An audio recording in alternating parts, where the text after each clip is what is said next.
I didn't catch that. I wish I'd have caught that. There you go. Unique New York.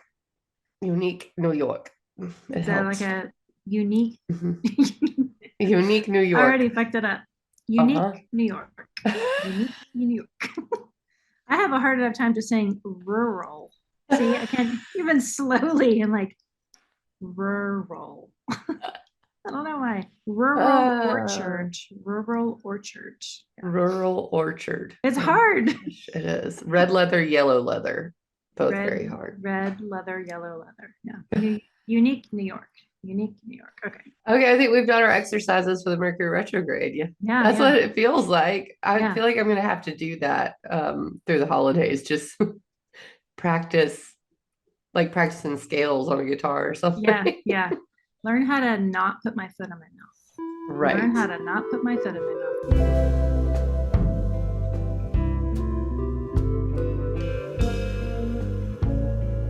Hey everybody, my name is Mandi Ray of Ecstatic Astrology, and I'm here with Christa of Practical Astros. And today we are recording our holiday edition Yeah. of our forecast. But we're going to do rising signs this time. Yes. And I'm very excited about that. How are you, Christa? I'm good. I've missed you the last couple of months. We've been staying in touch, but for many reasons, mostly a big hurricane, I haven't been able to record. So it's actually really nice to be with you again. And we're right in the middle of November, looking ahead at the holidays. Holidays for the Northern Hemisphere, Thanksgiving, Christmas, solstice, New Year, sort of a thing. And I thought maybe we can just like mash the 2 months together. There's a lot to talk about. And so we won't talk about all of it. We're going to try to kind of condense it down just to, for the rising signs, how you can navigate the holidays with your family, with yourself, with the universe, that sort of a thing. So I will share my screen and I Get your made, calendars out. Get your calendars out. yes, yeah, yeah. So this is a rough overview. Like I said, we're about halfway through November now. The full moon is not listed on here. The full moon is happening on Friday, November 15th. And we're going to talk about that because I feel like that's going to kind of kick us off and hopefully in the right direction. But this is a pretty big lunation, mostly because of the relation that the moon is going to have next to Uranus, which is just on brand, kind of a unexpected player. You don't exactly always know what to get. But I didn't put that on this because we're kind of more focused on the holiday season. So I just put these out here for November. We have Pluto moving into Aquarius for good for the next 20 years. It's been straddling that Capricorn Aquarius line. The sun goes into Sagittarius. Mercury begins its retrograde, the final fire retrograde of this year. The sun trines Mars, another fiery, Sag Sun, Mars, Leo. I put the mutable placements. Your time is now because doing the prep for this, it was like all the mutables. I mean, even Virgo maybe doesn't have as much going on, but just by receiving all of the squares and T squares from all the other Pisces, Sagittarius, and Gemini going on, it's involved. So, do you want to talk a little bit about December? Just what's on the list here, and then I can move on to the next slide. Yes, December is extremely full. I was kind of taking a look at it and just, okay, really, really, every single date. So December 1st is the new moon in Sagittarius. December 4th is the Sun square Saturn. And it's reflective to me of how you build towards the holidays anyway, I feel like. So the 6th is the Mercury Cazimi and the Mars retrograde. Another big day. These are big things, which is why Krista's put them on the list. But there you can see they just happen all month. So December 7th, Venus is moving into Aquarius. It will conjoin Pluto. The sun opposes Jupiter that same day. Neptune turns direct and Mercury squares Saturn all on December 7th. So definitely pay attention to that date, which is Is it a a Sunday? Saturday. Saturday. Yeah. So a Saturn's day, clearly. December 12th, Venus opposes Mars. December 15th is the full moon in Gemini, and Mercury goes direct. Mercury is the ruler of Gemini, so it's very notable full moon, just like the one coming up in November. A couple of double whammy full moons. So December 20th is Venus trine Jupiter. That's a better date to mark on your calendar. And December 21st is the sun in Capricorn, the solstice, which I always look forward to every year. It feels like a very magical time. December 24th, though, Jupiter squares Saturn, not so magical. Although Jupiter does surprise, in these situations. So December 26th, Mercury opposes Jupiter. December 27th, Mercury squares Saturn. December 28th, Venus squares Uranus. And squares, oppositions, squares are generally speaking a little more difficult to deal with. So, follow up to Christmas, right? After Christmas to the new year. So December 30th, we finish out the year with a new moon. I love that. I know. I like the bookend of the new moon on either end of the last month of the year. I took all of these transits and kind of sorted them into a binary of naughty and nice, going with the holiday theme. And some of them were a little ambiguous. Of like, I don't necessarily dislike on paper Venus opposite Mars, because those two like to be in tension with each other sometimes.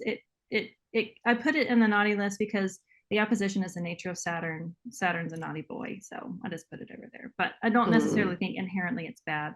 I also don't necessarily think that Venus conjunct Pluto is inherently nice, but I think it can be. And we talked prior to recording that, just the empowerment piece, the tapping into potential energy with the Venusian themes, I really do I have a lot of hope for that one, especially with Neptune direct happening the same day. Of like, maybe some fog will clear, and then we'll realize, the Xena warriors that we are, and run into battle together. Like maybe that'll happen.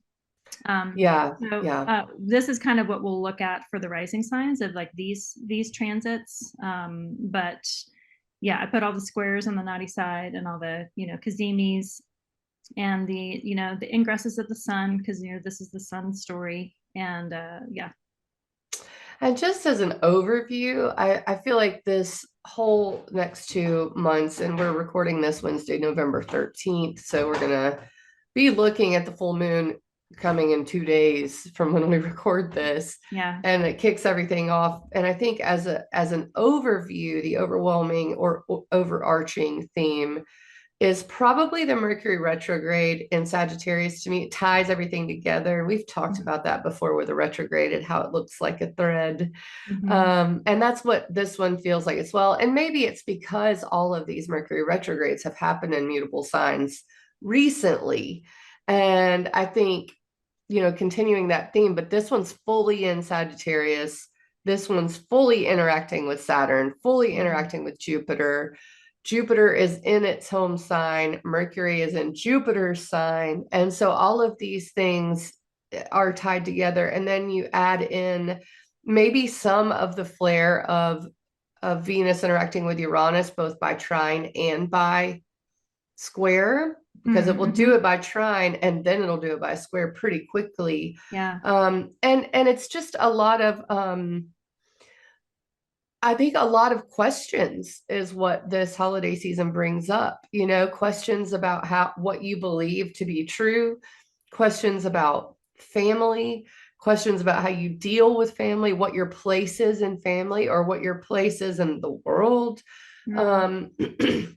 how to talk to people during this time. And I think that's probably where Venus comes in, is how to maintain a relationship in the midst of so much uncertainty, both with the economy, with, some people are afraid, and some people are really excited. And if you're one or the other of those, and then you go to a holiday gathering and you meet the opposite, it's just going to be explosive.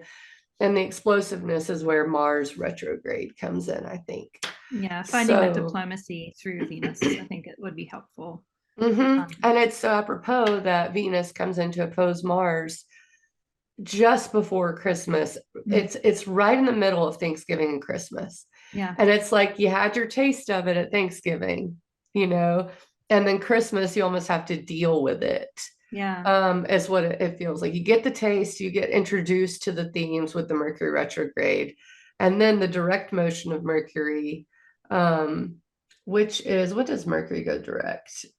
It goes direct on November 14th 20. or the 14th or 15th, I thought. I think it was like the 14th overseas and the 15th for here. Yes, it's November 25th through December, where do I have it? 15th, correct. At the full moon. That's right. You have that. Yeah.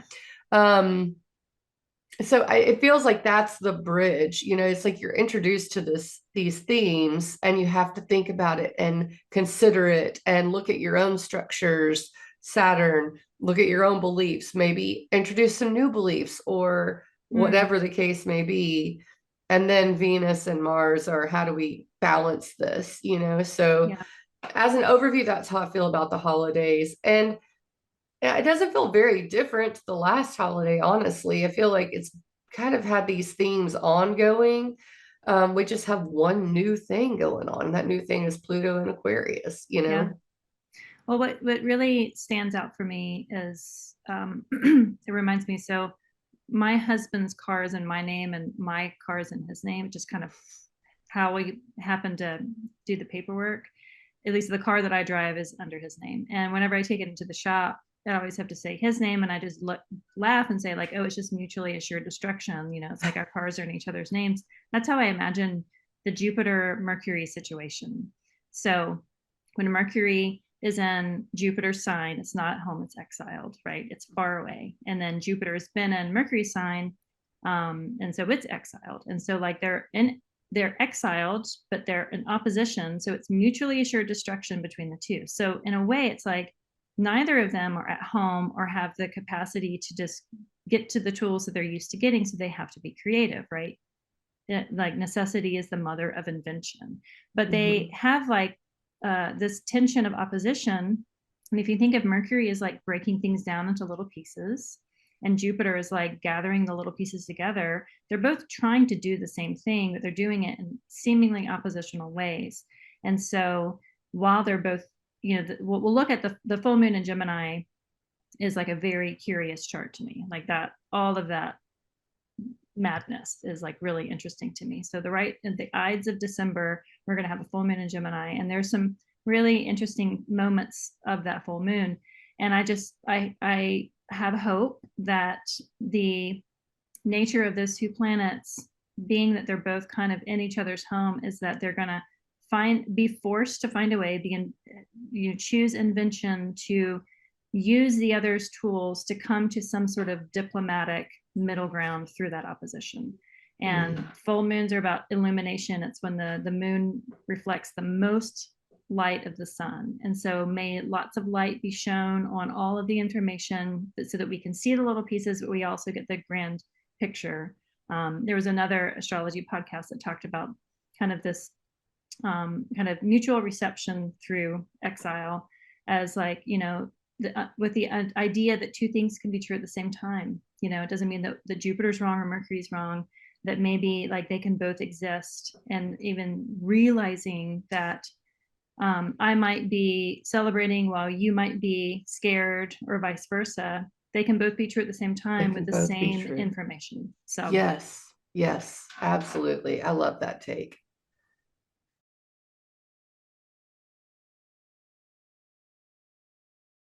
yeah, so we're looking at the full moon here on November 15th, just to kind of set us up for the axis of Aries Libra. And even though this isn't quite necessarily in holiday season yet, I feel like it just like kicks us off into what's happening just prior to this.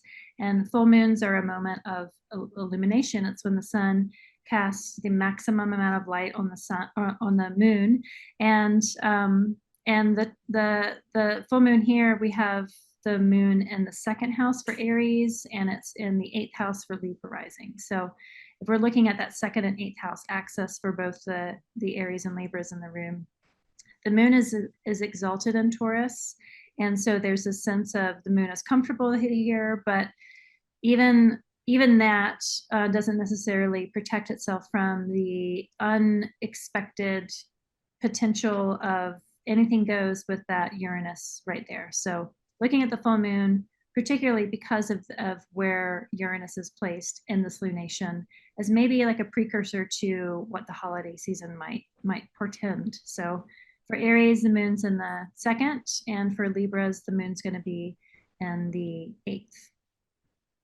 Yep, the quintessential money houses, if you will. I mean, that is the main theme for both Aries and Libra risings for this full moon is values, assets, how you share that with others, and perhaps freedom coming along with that. You hope with Uranus. I like Uranus with the word freedom. Unexpected events, yes. But really freeing you from something that either has been self-imposed or that has been imposed on you, I think can be a theme for both Aries and Libra risings. More for Aries risings, I guess, with your own assets. But we have to remember that came from the new moon in the shared resources area in the 8th house. And then for Libra risings, it's the same. It came from the assets area and is going to the shared resources area. So either of those things can be illuminated for either of these rising signs. Yeah. And one thing that kind of came up is, in tarot, there's astrological associations, and the infamous tower card, which has a tower and lightning bolt striking it, and these people falling off the tower and all these little yods of energy kind of falling off. It's like that lightning breaks that stagnant energy up. And yes, the tower descends, and yes, there's growth to be had, and it can be kind of painful and messy and completely disruptive. That reminds me of Uranus, of like there's this power that comes through and like shakes things up and disperses so that you can kind of maybe deal with those little things, so it's not this big towering problem.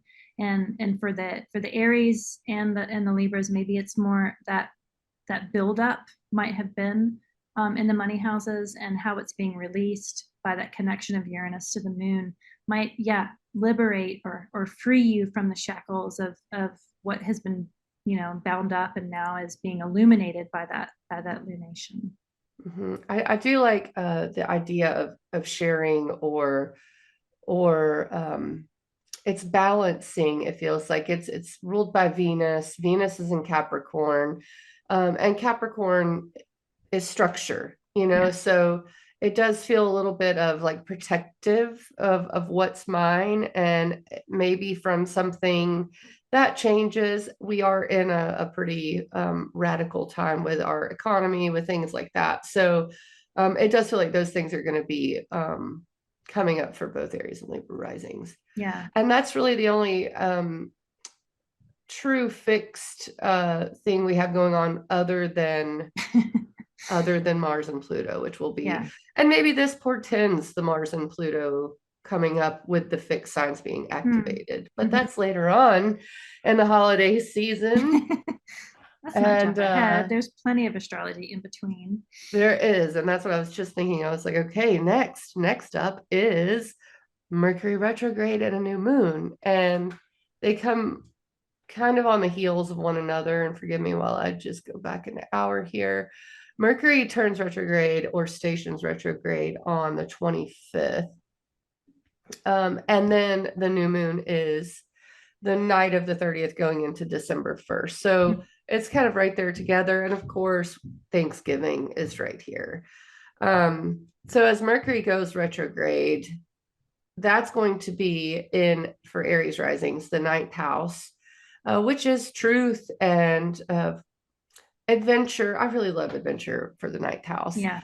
And Mercury retrograde is a rethinking, I like rethinking probably the best for Mercury retrograde, where you just have to kind of check out the area, make sure everything's settled.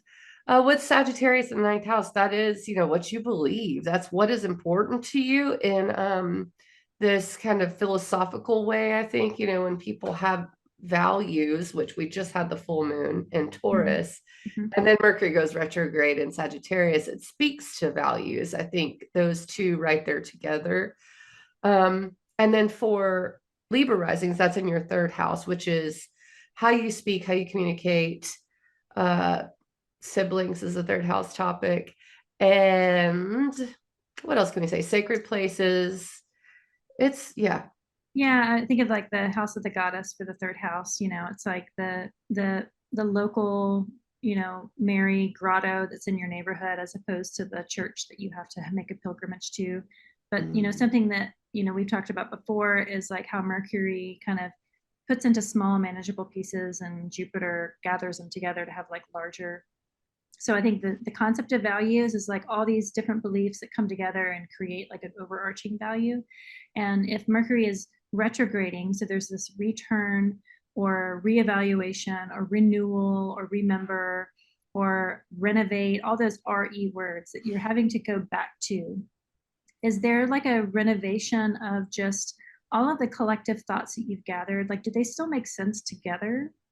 Are they congruent with each other? Like, what is your broader picture? You might have these like individual opinions about individual issues, but does the whole broad picture kind of make sense? And a retrograde is a good excuse to kind of go through and maybe get rid of some of those things. It's being trined by whole sign by Mars, which is a great editor. And it's going through and maybe getting rid of some stuff that isn't congruent with the larger picture that you have. And so for Aries, that's ninth. For Libra, that's third. And just in the themes of that, how can you use that Mercury retrograde in a beneficial way? Because Mercury is not at home in Sagittarius, and it goes retrograde all the time, like 3 times a year. So it's not new, but it's like it likes to kind of keep itself busy. And in this realm of Sagittarius, I just think about like just the bigger picture.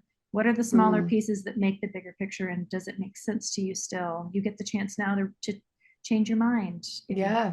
And edit your story. I like that. I mean, because I think for both Aries and Libra risings, both of these houses are lit up for both of you at the same time, because Jupiter is sitting opposite to Mercury and the Sun as Mercury goes retrograde. So both of these themes are going to come up for both of you.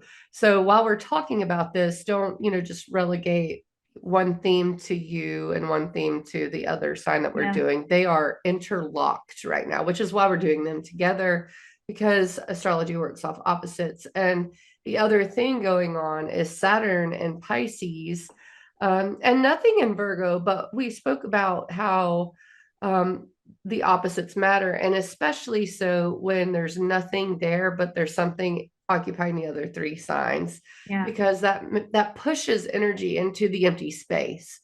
So for Aries and Libra risings, it is cadent. It is one of change, one of shift, one of perhaps having to pivot and being weighed down by one of these. I think Aries could be experiencing just the weight of either needing to isolate or needing to get away, or maybe not having the ability to. And that could be a Libra rising thing as well. So either of you could be experiencing either. At the same time, there's this need to get the information and to understand the information, and for people to understand you. And so there does feel like there's some blockages, even with the new moon, in the communication area, in the existential area, where you're just like, what is going on? I think cardinal risings are particularly feeling that. You should be asking that question. Yeah. Because this is a great opportunity to like figure that out. Like, and then you can let the rest of us know that are not cardinal rising what is going on. Yes, exactly. The new moon is a kind of a promise to try to figure it out. I think we have this moment of, okay, I've gotten really quiet. New moons are always quiet, even in Sagittarius, especially after Thanksgiving. You have turkey on the belly, and that weird lull in between Thanksgiving and Christmas. So I think no matter what your rising sign is, this is a moment where you might just go, I don't know if I can do anymore right now. I need to slow down. And then with Aries and Libra risings, both maybe needing some time to slow down with this new moon. Yeah, for Libra risings, I mean, you've got You've got Saturn in the 6th house. And, just like the grind of the day to day, I feel like can be just seemingly relentless. And, you won't enjoy to hear that the nature of Saturn is to endure, so it's a matter of enduring it. But, I look at, what do you have agency? How much choice, or how much, how many, like, just how much can you take into your own hands and change? Astrology is fate and free will. Like, how do we reconcile the two? How do they operate together? Is it one or is it the other? I like to think of that we do have a little bit of agency to, like, take moments, to take out these auspicious moments of time and utilize them and argue our case as much as we can. And with this new moon in Sagittarius, especially with Mercury there kind of retrograding back, maybe just to be nosy to see what the sun and the moon want to talk about. But like the fact that it's happening at the beginning of the month, and then the next new moon happens at the end of the month. So we have this like nice bookend of new moons that kind of flank the month of December, of, dark times to set the intentions of things that we are willing to work for. And for Aries, that's ninth house stuff. But that's informed by Jupiter, the ruler of Sagittarius, in the 3rd. And for Libra, that's 3rd house things that are ruled by Jupiter in Gemini and the 9th. So again, it's that axis is just flipped. Both of them kind of speak to spirituality, the house of the god, the house of the goddess, the seeking the information, wanting to connect, where it's like this new moon especially feels like a really opportune time to just, reevaluate and decide, what are your beliefs? Do you have things that are in conflict that also might be simultaneously true? And, how do you reconcile that? And then use that for whatever growth you seek, using that new moon in Sagittarius for the remainder of the month, because you'll get it again. And Capricorn at the end of the month, where for Libras, it's the 4th house, for Aries, it's the 10th, but it's going to be a continuation of that new moon in Sagittarius story. Yeah, and I think getting to the heart of, or getting to the truth of the matter is really what I'm trying to say, is kind of a really good little mantra, because it does feel like with Saturn, which is now direct at this point, and now I think, when does it station direct? Is it I have it somewhere. It was this week, I know. But with it being retrograde, it kind of feels like you give into the escapism. Saturn's just not operational. And with it being direct and then having a new moon square to it, it does feel like, okay, we have to get real and figure it out. It's on Friday, so it's on this November's full moon. In 2 days from when we're recording this. Yeah. Okay. So, I think that there's a potential here to, kind of wake up in a way to what you need. Yeah, exactly. To what you need to do to move forward, to get clarity, and it may not be the answer here, but it's definitely the moment where we're like, I gotta figure this out, definitely spiritual. And I would even say daily life for both Aries and Libra risings, and that learning part of this equation as well. Yeah. So shall we move forward? Yeah, we'll talk about Pluto going into Aquarius probably on the next one. That's the new moon. So for the full moon, I guess, is the next one. Pluto is going to move into Aquarius for the next 20 years. And so that's in Aries 11th house and Libra's 5th. And, Venus is going to conjoin it when she moves into Aquarius and she leaves Capricorn.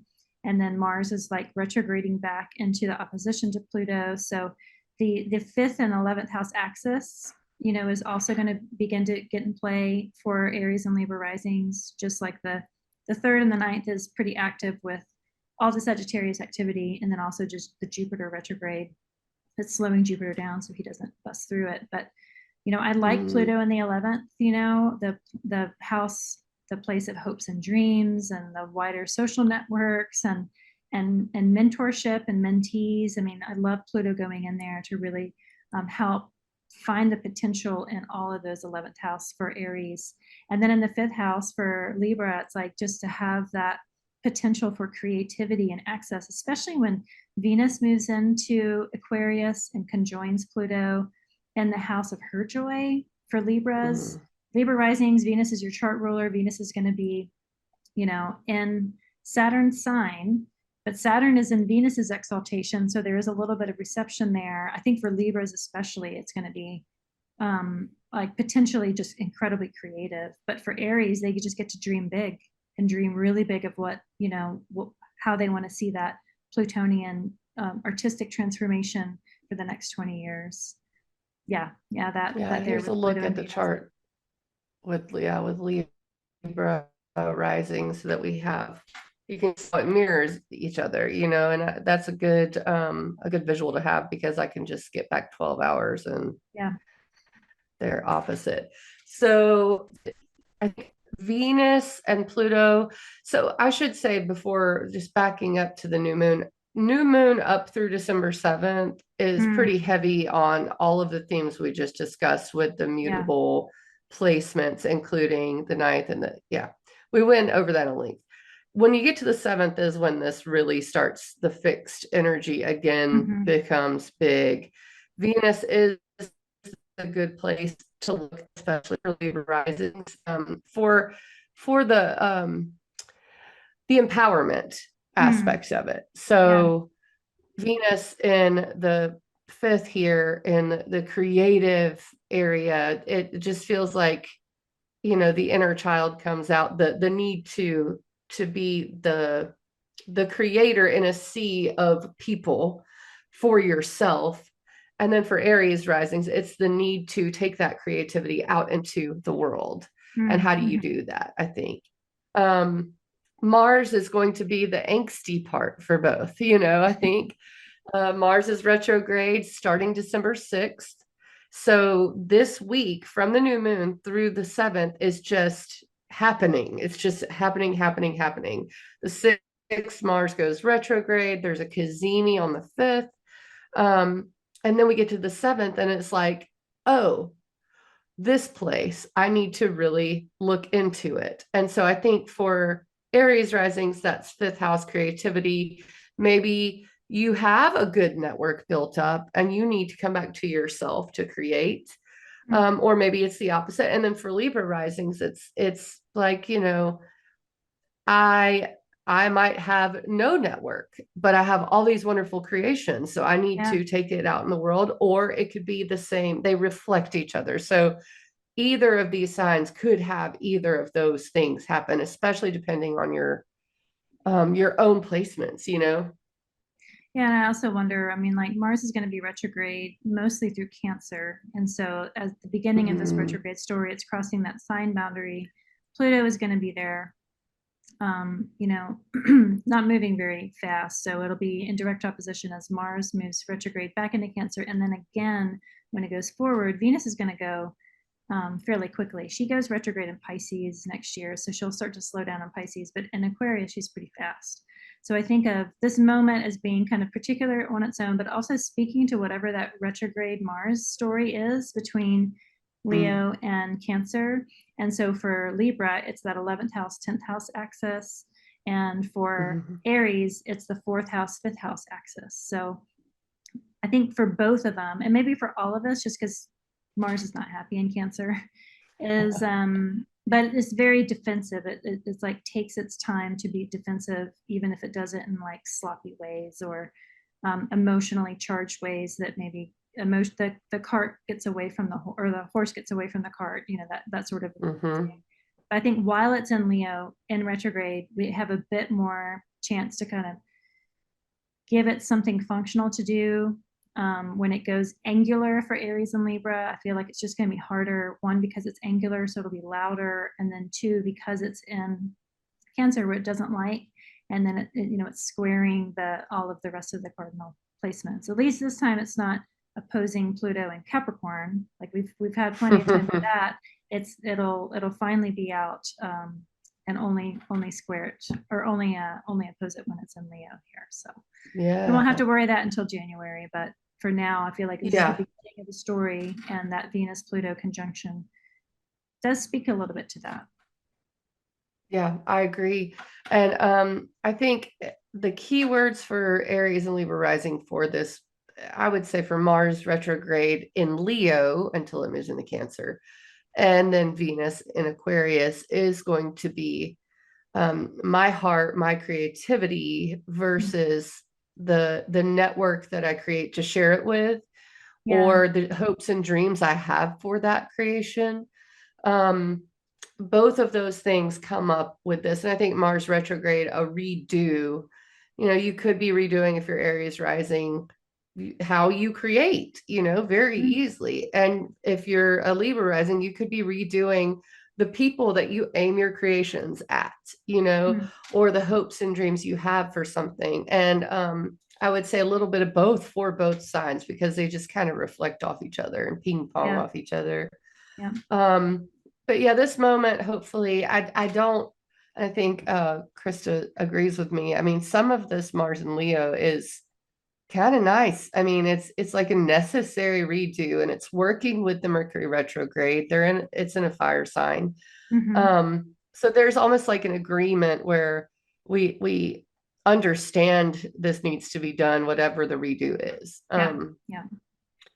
Yeah. So we have Neptune also goes direct around on this day. And I mean, it's just kind of to note, because I do think things clear up. I think Neptune retrograde, just I feel disconnected from spirit sometimes with Neptune retrograde. And I feel like with it direct, it's a little more accessible, like when you meditate or when you try to get into that spiritual space. So I kind of look forward to that every time it goes direct. Every single time. A lot of people don't, because Neptune, whoops, I didn't mean to do that. Neptune does tend to create fog, but gather that God's in the fog, rather than just the fog overtaking me and not understanding. So full moon being the really next thing, we do have Mars and Venus opposing each other on the way to the full moon, but we kind of already went over those themes. So I think we could just get to the full moon, which is December 15th. And Gemini, and I don't have the exact degree here so that I can keep Aries on the ascendant. This brings back up the stuff from the last new moon. I mean, it's in the same mutable signs. It's got the same players. Yeah, still square Saturn. Still square Saturn. Still Mercury is gonna go direct actually on this full moon, which will then oppose Jupiter. It's just all like this kind of windy road to the same thing as we go from new moon to Mercury retrograde, new moon. And even after this, we have the squares between Jupiter and Saturn, and there's lots of stops along this route, and it's a windy route. Yeah, I was just looking. I think it's 8 hours. Is it 9 hours after the full moon is when Mercury goes direct? So it's still station, but yeah, it's like 9 hours later on the same day it goes direct. So if anything, it's like you have this culmination, this the crescendo of a full moon, and then like from there you're able to kind of like write it down, and having the momentum of at least the ruler of Jupiter. Mercury's going direct, and it's hosting Jupiter because Jupiter is in Gemini, which is Mercury's sign. So just having that one planet go direct right after that culmination, I just feel like it will be kind of floodgates open, or just some crack in the seams of momentum to go forth, for better or worse. Like movement just for the sake of movement isn't always good subjectively, but I feel like that energy will build as it does on a full moon, and then Mercury itself will kind of like help lead the parade away from that having that channeled energy go out. Maybe Yeah. away from Saturn a little bit more.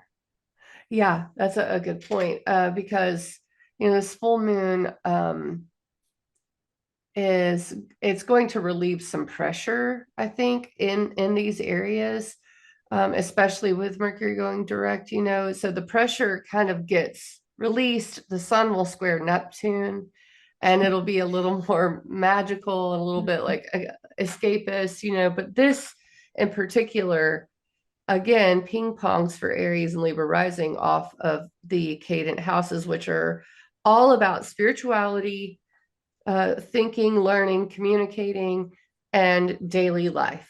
Yeah. I just to boil it down, you're going to be grappling with those four themes all month, Aries and Libra rising. Yeah. Mercury direct at the full moon will speak to what the new moon was, I think. Mm-hmm.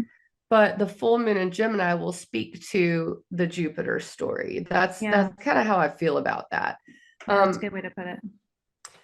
So for Aries risings, the full moon speaks to the culmination happens maybe in your local community. That's a third house topic. Maybe in the way you speak, because of the fact that maybe you learned something new in the ninth house, or changed your philosophy on something. So it's almost like a speaking out of your story after having to re-edit it. For Libra risings, it's more like maybe turning into the guru after doing so much rethinking yourself, Yeah. not I needing to am speak. my own coach. Yes, not needing to speak, just knowing, like that's kind of how it feels with Libra rising.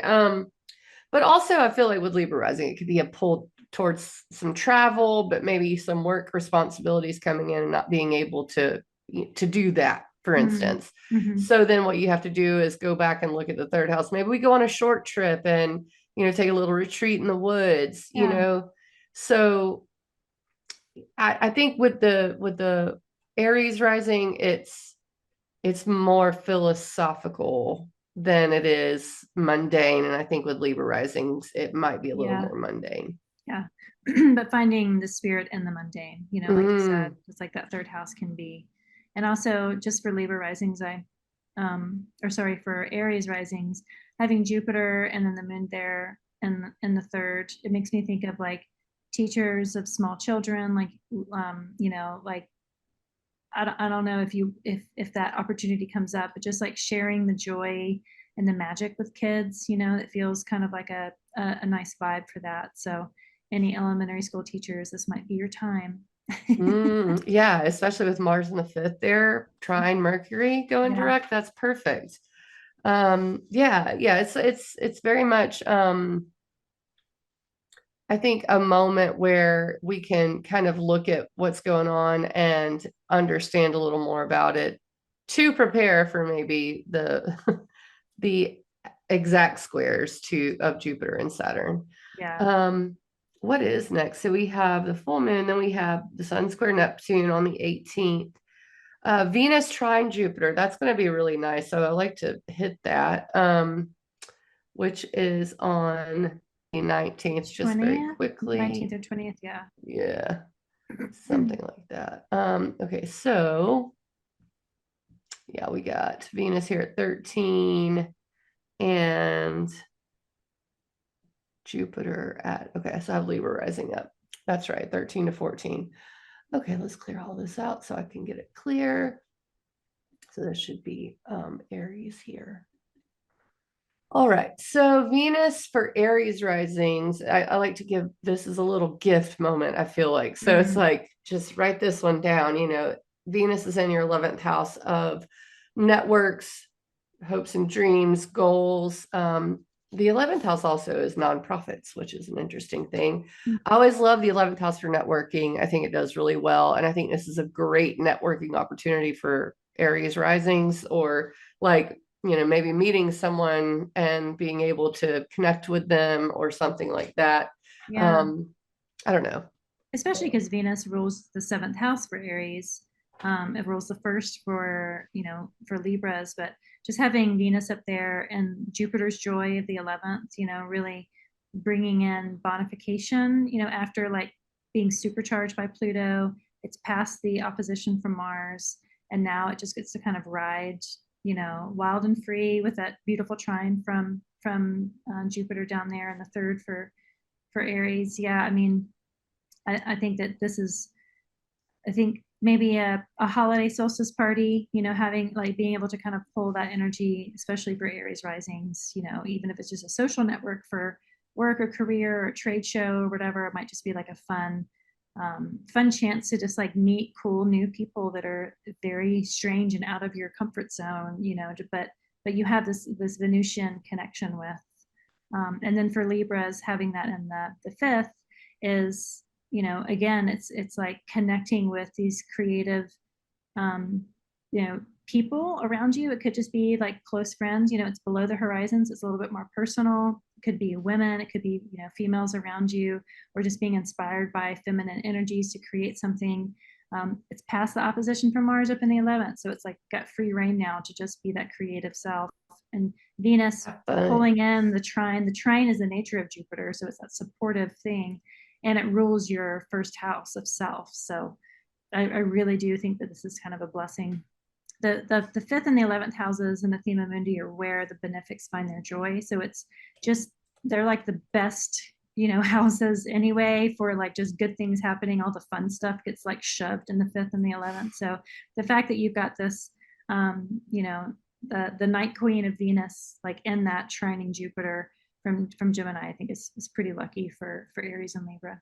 Yeah, I do get the feeling for Libra rising. It just is like go out and shake your thing. You know, that's what it kind of feels like. And it's a little gift, you know, like go ahead and dance and feel good and feel, because, you know, Jupiter's going to need it in a day or two. Jupiter needs this little kind of you know, pat on the back from Venus a little bit. Because yeah, exactly. Because I mean, like, you know, and the same for Aries risings and Libra risings, but not right after this, but maybe I guess a week after this or 5 days is the square between Jupiter and Saturn. So, and you can see Saturn kind of hanging out creepy, squaring Jupiter, while Venus is like, hey, yeah, what's up? This is all going good. And Saturn's like, don't forget I'm still here, you know? And so there is that in the back of your mind, which is, you know, okay, for instance, holiday party for Aries rising. Saturn's like, but don't you need to rest? Aren't you afraid of getting sick? No, You it's like know? that meme of like there's like people dancing and there's that guy in the corner. It's like they don't know. It's They like don't that's know. Saturn. It's like they don't know I'm about to square their asses. Uh-huh. That's exactly what it Like, is. It's like and Venus and Jupiter are like, we know. It's fine. Venus is like, I'm in your home. I can see you. Yeah, it feels like that. And I think Saturn being for Aries risings in the 12th, I mean, this speaks to the Jupiter square as well, is like, you know, the need for maybe a spiritual, I don't know, it's like I need spiritually aligned moments right now, or I'm going to have to rest. And so this looks like to me, if it's party time and you do overdo it with people, then you definitely are going to need to rest at the Saturn Jupiter square. Yeah. And a lot of people do holiday parties leading up to Christmas. Yeah. I mean, hardcore sometimes. Yeah. So I'm thinking about Aries risings and also protecting your health. And then for Libra risings, it looks like if you've been doing too much traveling or too much good timing, you know, it could very well be the same kind of theme. Then on the 24th, then it's like, then Saturn is in the sixth, making sure you know just how much you're neglecting your home, you know, like with laundry piles, or it could be like sick or needing to just isolate. So I guess that's a good, you know, 19th, 20th, and I actually know of holiday things I have to do on the 20th and 21st. Yeah. I'm going to be trying to make sure I'm protecting myself both spiritually and physically, you know, in some way. I heard another astrologer talk about like specifically the Jupiter Saturn square is like at this opening square is when Saturn demands the tax or the toll for Jupiter to Mm. pay. It's like, before you can go any further, you have to pay this tax to me because I'm in the superior position and I can demand that of you. And so just thinking about it in that term, they were conjoined at 0 degrees Aquarius in 2020, and that's where Pluto is right now. So kind of the same, like stepping stone in the astrology world. It's like Pluto is standing where Saturn and Jupiter met. And this is the first square. They did have one in August, but Jupiter was direct, Saturn was retrograde. Now it's flipped. So Saturn is in the superior position and he's forward. And so it's like he's facing Jupiter and being like, now you got to pay up. This is before you can get any further, before you can move on and get to your exaltation in Cancer next year, you got to go through me.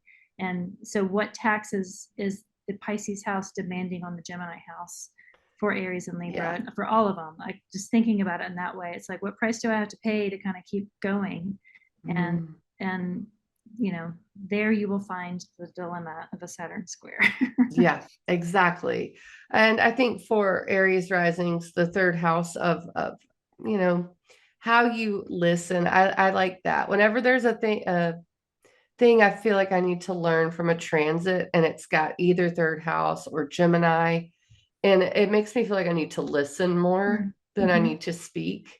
So I mean, that might be a good piece of advice for you, but it may also be that you have the type of chart where it's your time to speak and not listen. So I don't want to relegate it only to that. And then for Libra risings, Jupiter being in your 9th house and Saturn being in your 6th, to me, it looks like you need to stay at home for a little bit. I mean, the sun is now moving into your 4th house. So we're on the way to that new moon in the 4th house, and take care of your daily life, take care of the things that need to be taken care of. Whereas Aries risings, it's more take care of your spirit and like do some spiritual housekeeping.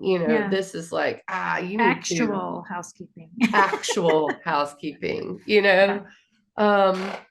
and I think if Virgo is the place that's absorbing some of this, then I think the challenge for Libra risings is to connect rather than escape. And then the challenge for Aries risings is to actually, hold on, I need to go back. For Aries risings, it's to maybe actually get your hands dirty, or getting your hands dirty might be a distraction from the spiritual housekeeping that you're doing. Yeah. So that's the kind of the juxtaposition I was making with this Jupiter Saturn square. For both of them, I like the things coming out of this here, it continues through the 25th, 26th, because at this point, Mercury is going to move into an opposition with Jupiter. Yeah. And squaring Saturn. So it does that on the 27th, it looks like. Yeah. There it is. So there's the 26th. It's opposite Jupiter on the 26th. And I mean, you might as well say that's why it's like, it's just a continuation, because it's going to square Saturn. And, at that point, Mercury's closing a gap to Saturn. Yeah. And this is the last one now that it's direct. So this is like resting. Oh, I still have Taurus rising up. I didn't mean to do that. Resting on, for Aries risings, what you've learned through all of this, and trying to fall back on the things you do know, and not question it too much. And then for Libra risings, it's that, maybe I keep thinking, because I keep getting such a huge travel signature from this Libra rising stuff, that Mercury in the 3rd is like, okay, you can travel, but only locally right now, or something like that. Yeah. You can travel to like a place that pretends that it's elsewhere. Like maybe just drive to Epcot, where you can pretend you're in Canada and Japan and Mexico, but not actually go all the way to Japan and Mexico, but just to like a fun land. That's right. And they're everywhere. I mean, Yeah. sometimes it's just a bowling alley. That would be a great use of your time, Libra rising, because you do have Venus in your fifth house. Playing games is great. Yeah. You get to wear funny shoes, you know. Perfect for Libra rising. You get to Uh, complain about the funny shoes. Let me just put it that way. right. So what are we? There's We're going to a the new new moon. moon. Yeah. That's Yeah. right. All right. So I need to go hand right here, right there. There we go. Close to it. So, yes, December 30th, new moon for Aries risings in your 10th house of career and success and reputation. And how do you want to be seen? You know, Mm-hmm. like if your MC is here or not, I think just having that 10th house is like, you know, it's it's a new moon. The moon is not at home here. The moon is you know, at home in the opposing sign. So there's this freedom to just, you know, when you're not at home, you get to choose. This is really a choose your own adventure of, you know, how do I want to be in my workplace? How do I want to what seed do I want to plant that I'm willing to kind of put my efforts into to, you know, be seen in a way at work or change the course. I mean, you know, we talked earlier before the recording, so sometimes I don't know exactly what I've already said, sometimes that I've had in my head, but just as a life hack of using this new moon, it's 2 days before the new year. I think you can just get ahead by starting whatever New Year's resolution or commitment to self that you have for 2025. Start it on this day, and you'll have like the power of lunations behind you to do so. I think that it's like a really, really ambitious new moon for Aries. And then for Libra, it's in the home. It's like really rooting and nurturing yourself at home.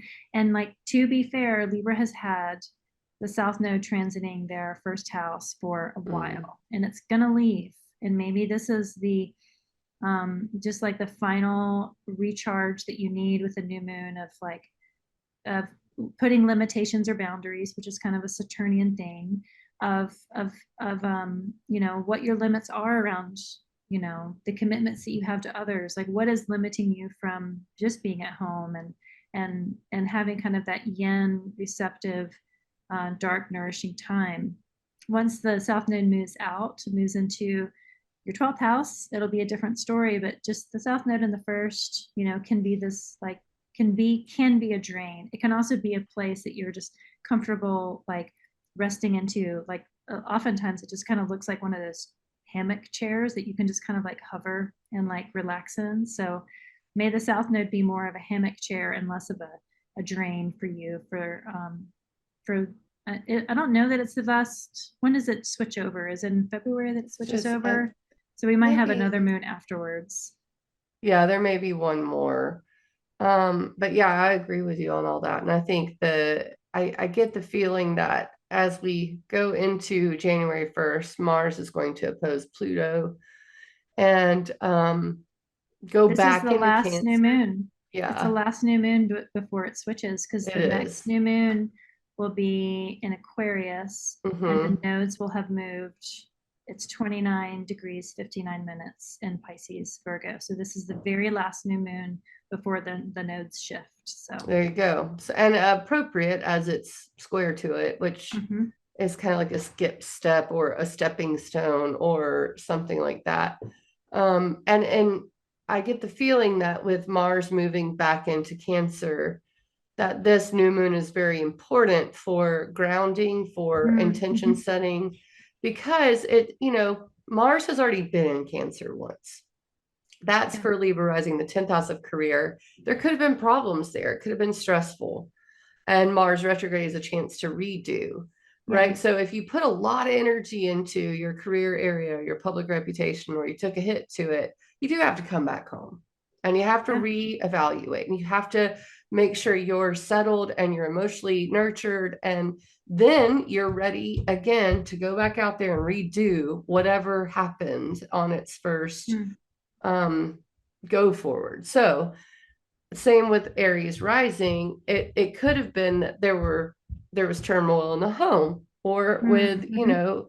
emotions, or I mean, depending on what you have there, it could be a number of things, but it could have taken away from what you need to do in the outer world, from the career, from, and so it's like a need to return to that and maybe get your public life or your career life back in some sort of order so that Yeah. you can go back and redo the home stuff. And it, Yeah. again, it could be either for both of you because they just reflect off of each other and work together. Yeah, they kind of exist for each other's sake in Yeah, some sense, you know. It's like exactly. if you didn't have work and you were always at home, home would be kind of everything. Or if you were always at work and you like slept in the office or like didn't have a home, you know, I mean, like they Yeah, tend to kind of be these escapes from the other, and they operate in that tension point. So for both Aries and Libra, it's like that new moon speaks to both houses simultaneously. that's right. And that's it for Aries and Libra risings, Yeah. because after that comes 2025, and that's going to be a whole separate thing. Oh yeah. All right, so we can move now to Taurus and Scorpio rising. Yeah. Let's do it. And we're going to go straight to the moon here. And it's got Taurus rising already in Birmingham. So for Taurus Scorpio rising, it seems to be a relationship, initially a relationship versus independence and identity thing. For Taurus rising specifically, it's a liberation of self, maybe from a relationship, maybe from something that's been imposed on you by another person, things like that. And then for Scorpio risings, it is, well, that didn't work, did it? A liberation of Other. other, or maybe someone surprises you, or Mhm. shows up, it's like maybe a liberation from doing it alone. That's kind of Yeah. what it is. Let me see if I can go back so that we have Scorpio rising correct. There we go. So, either way, it's can be unexpected events with Uranus. For Scorpio risings, that could come from local community with Venus in the third, or from other people in general. And for Taurus risings, that could be from a teacher or from travel or whatever, that facilitates the shift or change or freedom in that first house of self and identity, or liberation of self, if you will, comes from the philosophical place. Whereas I feel like for Scorpio risings, it's coming more from an internal.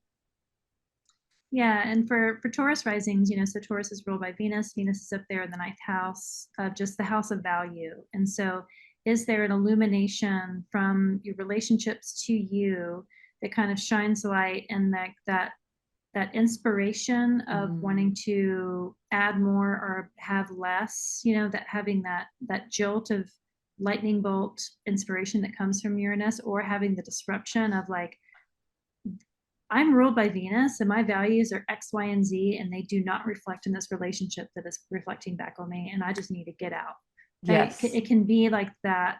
And then on the other end, you know, Mars rules Scorpio, and Mars is down there in the fourth house. You know, it's square by whole sign. It's very far away from being exact, but it's still in this kind of tension of uh, of Mars and Leo.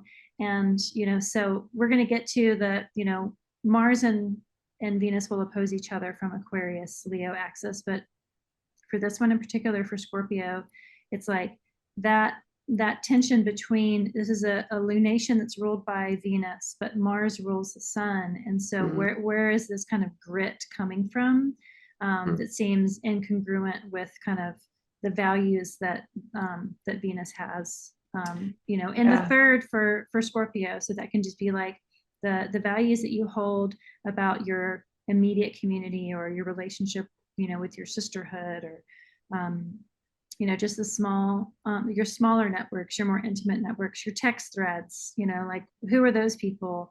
And is that helping you kind of during this full moon time? Yeah. I didn't really even think about how they were in conjunct at first, Venus and Mars, the Mm-hmm. respective rulers of the two luminaries being in signs that don't get each other at all, Yeah.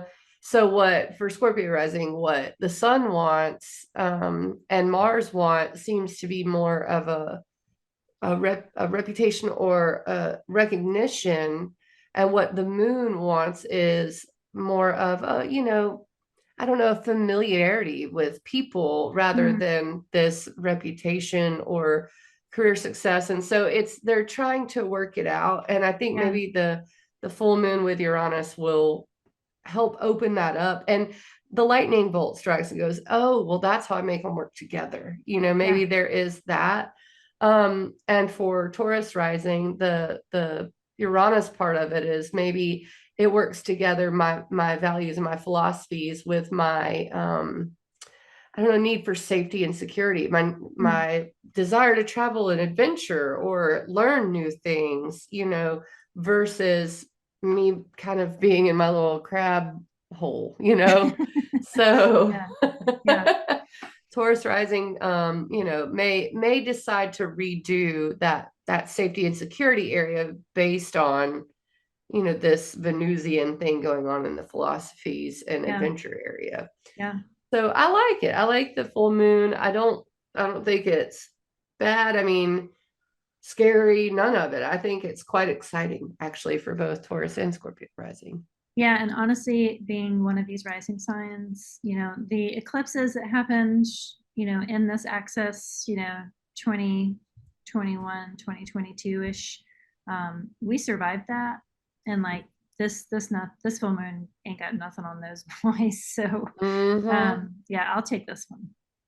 Yeah, and I can't ignore, even though I know the orb is way big, and some people would say I shouldn't pay attention to it, but I do. I can't help it, and that's the sextile of Neptune and the trine to Pluto Mhm. of Uranus, and how those areas are working. Like for Taurus rising, it's the area of teaching and learning and travel and adventure, and then the area of and there's a personal or interpersonal planet plus an outer planet in both of these signs. So I'm Yeah. thinking of how Neptune and Saturn are building the network and building or maybe calling you to higher goals and greater dreams. Mm. You're just trying to kind of deal with the weight of that, but it's good on this full moon. Like it's Yeah. all supportive. And then for Scorpio rising, It's in the fifth. Yeah. it's in the fifth, creativity, joy, fun, like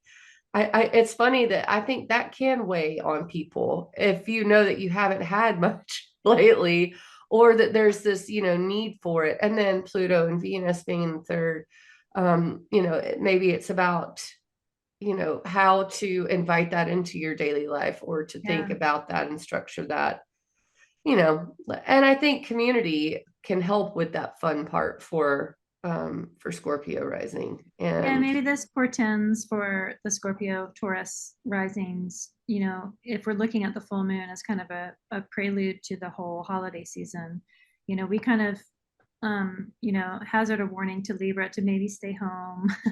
But for Taurus and Scorpio, it's kind of like maybe you need to relax and let go of some control and just have some fun yeah, because, like this only comes around once a year. There's going to yeah, be many a great feast to eat at, lots of potlucks. Just go and enjoy it, and you might surprise yourself. But getting out of the rut, harnessing that Uranus and Taurus energy for while we still have it, just to break free of ruts so that we can make new ruts. yeah, yeah. And listening, maybe listening to what others tell you about yourself and how wonderful you are. And I happen to know Christa is wonderful, see? Thank you. All right, so that's the full moon, and then we quickly move into other territory, don't we? I guess the Mercury retrograde is the very next thing, which is the 25th.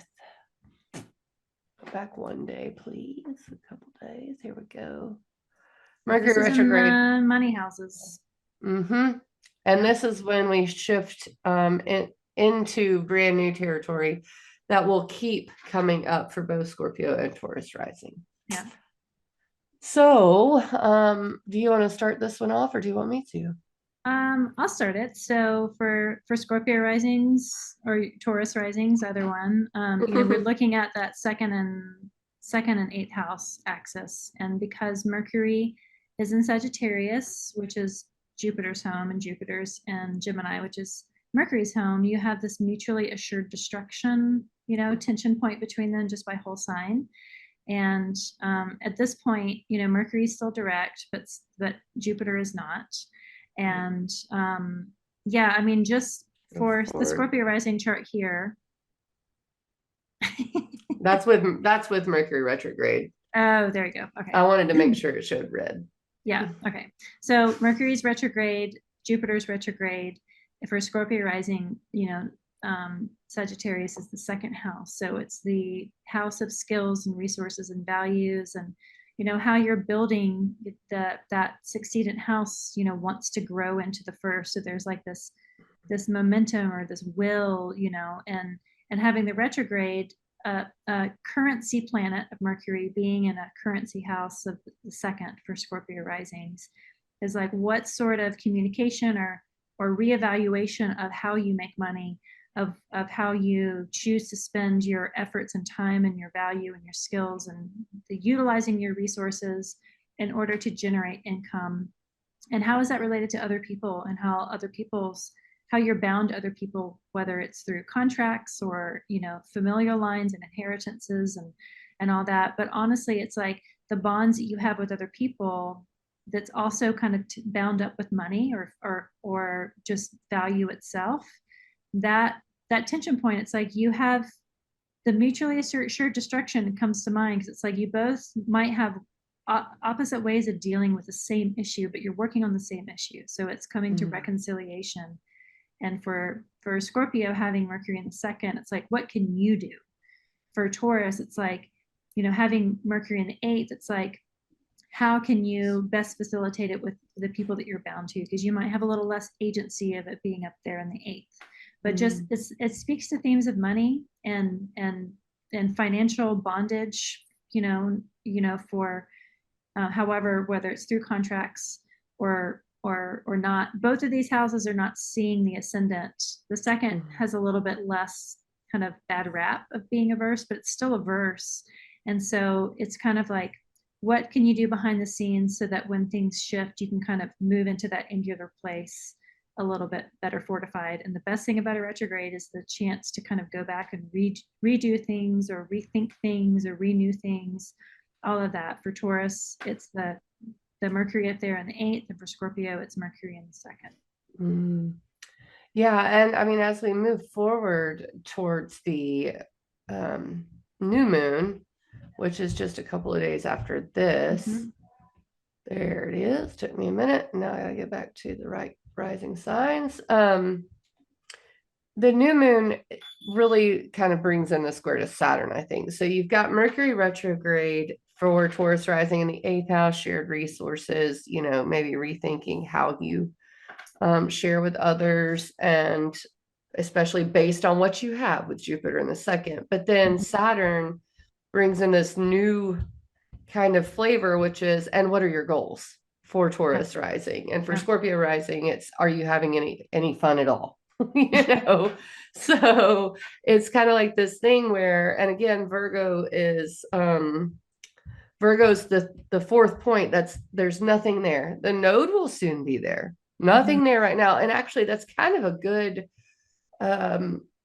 good point to make, is that this time period starts to prepare us for the next eclipse cycles, because we start to have to look for Taurus risings. It's like, are you having a little too much fun? Because a lot of times we will do the thing that there is no transit in, you know what I mean? Fill the space. Yeah, we fill the space. Yeah. So it's like, maybe you're gambling, hopefully not, you're a Taurus rising, money's a thing, right? Who Yeah. knows? And then for Scorpio rising, it is the opposite, which would be, are you doing too much of this out here and not maybe working on the inner creative spark that you have, or feeling like you're just so blocked that it's easier for you to bring the creations you already have out to the world instead Mm. of creating more or making yourself happy, or there's so many different themes for the fifth house. Children, um inner child, and maybe feeling like you can't be a kid right now, so you do just kind of do the work part, the 11th Yeah. house. Yeah. um Yeah, it's like play. It's the joy of Venus. So it's like play and sex and ease and games and gambling and fun and performance. And it's like, I call it the Ren Fair house for that, because it's like only the good fun things, but Saturn's there. Wah, wah. yeah, So, yeah. and it may not, especially with Saturn and Pisces, I think the work comes in with what do I even like anymore? What even is fun for Scorpio risings? Like there's just been so much that maybe kind of occludes that. And Mm. the new moon in the area of money for Scorpio risings with Mercury there retrograde, and it's like that's on your mind. But the overwhelming feeling that maybe you need to let loose a little bit, even though money is on your mind, is going to be there, and maybe even kind of distracts you from that. The Mm. other thing is it could just be a push to make money from Saturn. You want to have fun, you need to make money, that kind of a Yeah. thing. Well, just going back to like the idea that Saturn exerts a tax on Jupiter, looking into that square as it's, Jupiter is going to be moving in. The square is not going to happen for a little while for that month. But it's like Jupiter rules that new moon. And so when we think of the house of taxes, we think of the eighth house. So especially for Scorpio risings, what is it about being bound to others that's taxing your ability to enjoy?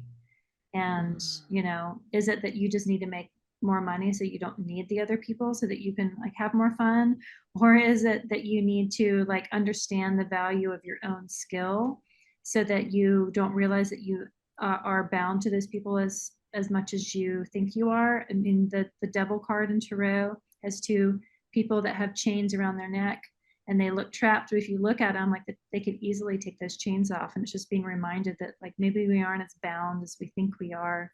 And so Saturn is there to kind of like challenge that Jupiter in the eighth. um, and also with Taurus rising, Saturn in the 11th, like challenging Jupiter in the second. It's kind of like it flips the coin of like, you need to kind of not spend your money, but learn how to like generate more of it for yourself, because you have lots of capacity for skill and you're like exerting more than you're developing yourself. And from that you need to get creative. You need to fill that space of the Virgo house and get creative. How do you actually do that now? Yeah, and the I guess the investment that you make with your time or with your money, I think comes in for both of these rising signs. And Yeah. it's like almost like playing chess with your investments and your dreams and goals and creativity during this time. It's like which one is going to work, and that's what it feels like for both signs, because they are just seemingly ping-ponging off of each other. So Yeah. it's a matter of making the right moves, I think. And I believe Mercury retrograde will help to figure that out. I do think that this is the question and the answer.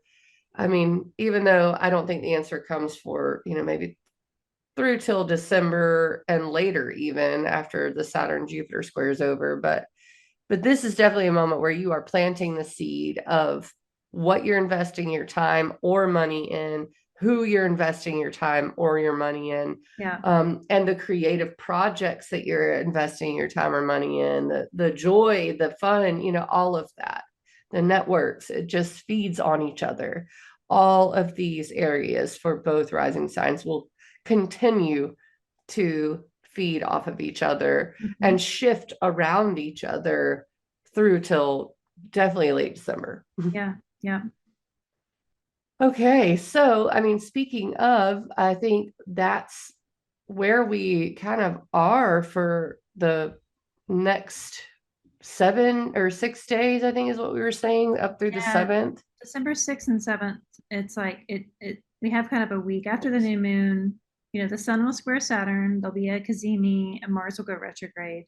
But then like that kind of leads up to, Venus going into Aquarius, conjoining Pluto, the sun opposes Jupiter, Neptune then goes direct, and Mercury squares Saturn, basically all on the same day. Yep. I like if I were to go again, 12 hours, this is December 6th, for instance, which is the day that Mars goes direct. I mean, retrograde. Yeah, Shoot. I'm already wishing it for it wish to go so. direct already.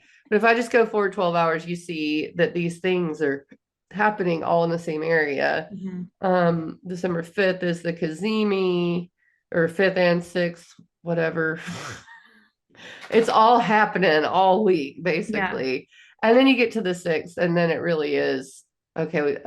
Something different's happening with Mars turning retrograde, the 6th and 7th, and then Venus moving into Aquarius. And I think the energy will shift quite a bit from Thanksgiving time going into this. It's like there's something new, it feels yeah, like. yeah.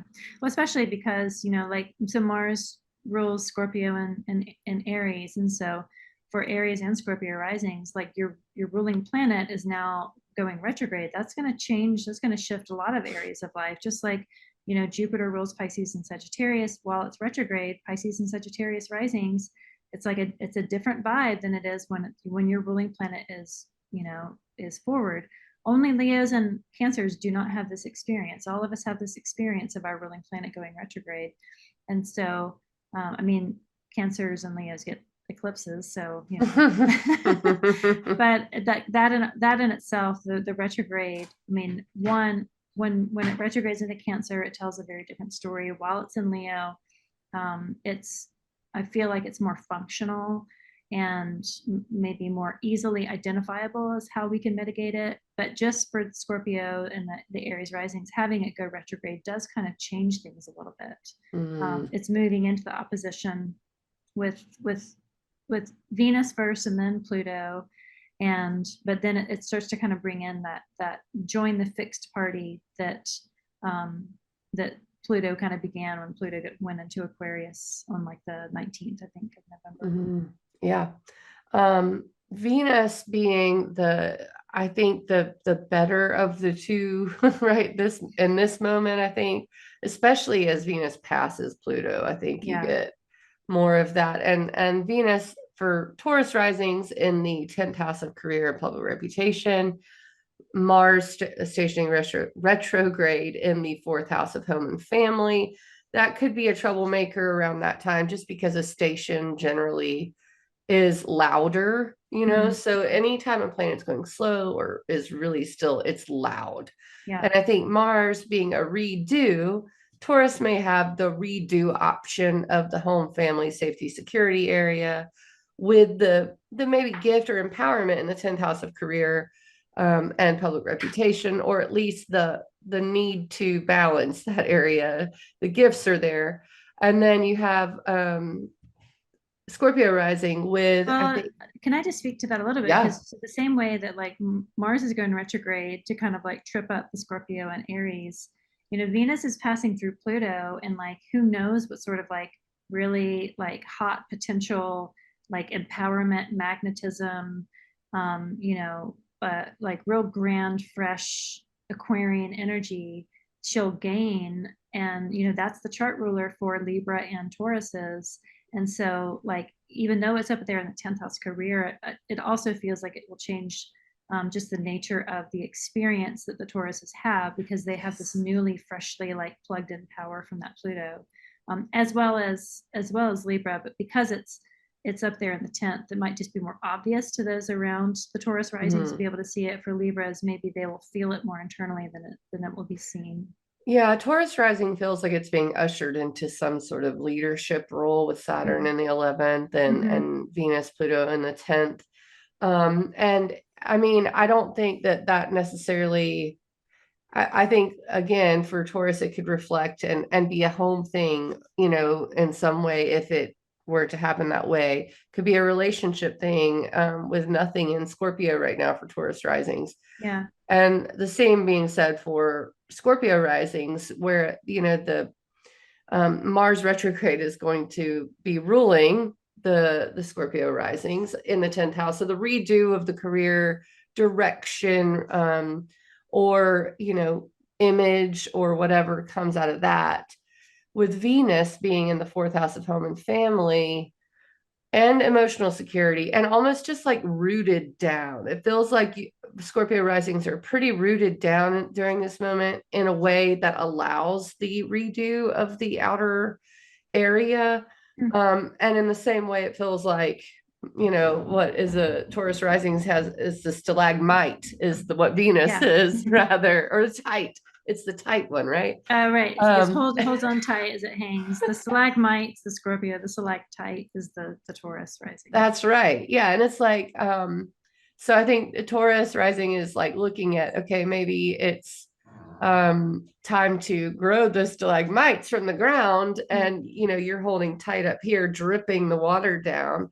And then for the opposite, for Scorpio risings, it's like, okay, I need to just go redo this. I'm pretty good here where I'm at in Yeah. my home and my family. And I know my values there, and I know I'm empowered in this area. And don't get me wrong, I think the buildup of Venus towards Pluto may be a little like finding that empowerment, like Mm-hmm. how is that happening? But ultimately, I think that's going to be the gift for Scorpio risings, is that just security and safety in community, maybe, or family, because Aquarius does speak to community. Mm. And then the ability to just redefine the outer part of themselves and however Yeah. they want to do it. Yeah, I like that. Oh, I love it too. Okay, so then what we have The next? full moon. The fuel moon. Um, which is just a few days away. Everything's just, and during the holidays this year, everything's just a few days away. That's what Kind of it nice feels that like. it's mostly spaced out. I mean, except for like that day, like December 6th and 7th, when all that stuff Oh yeah. happens. It's kind of like we get like kind of like a week between like the big transits that happen. Oops.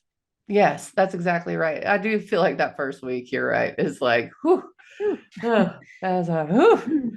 But then it does get a little more like, okay, I can handle this after Mars stations. So, and actually by this full moon, Mars has already gotten off of the degree it's stationed on. So I Mhm. always like kind of am thankful for that when it moves off of the station degree. Yeah, it'll be trining Mercury too, at that point. Yes.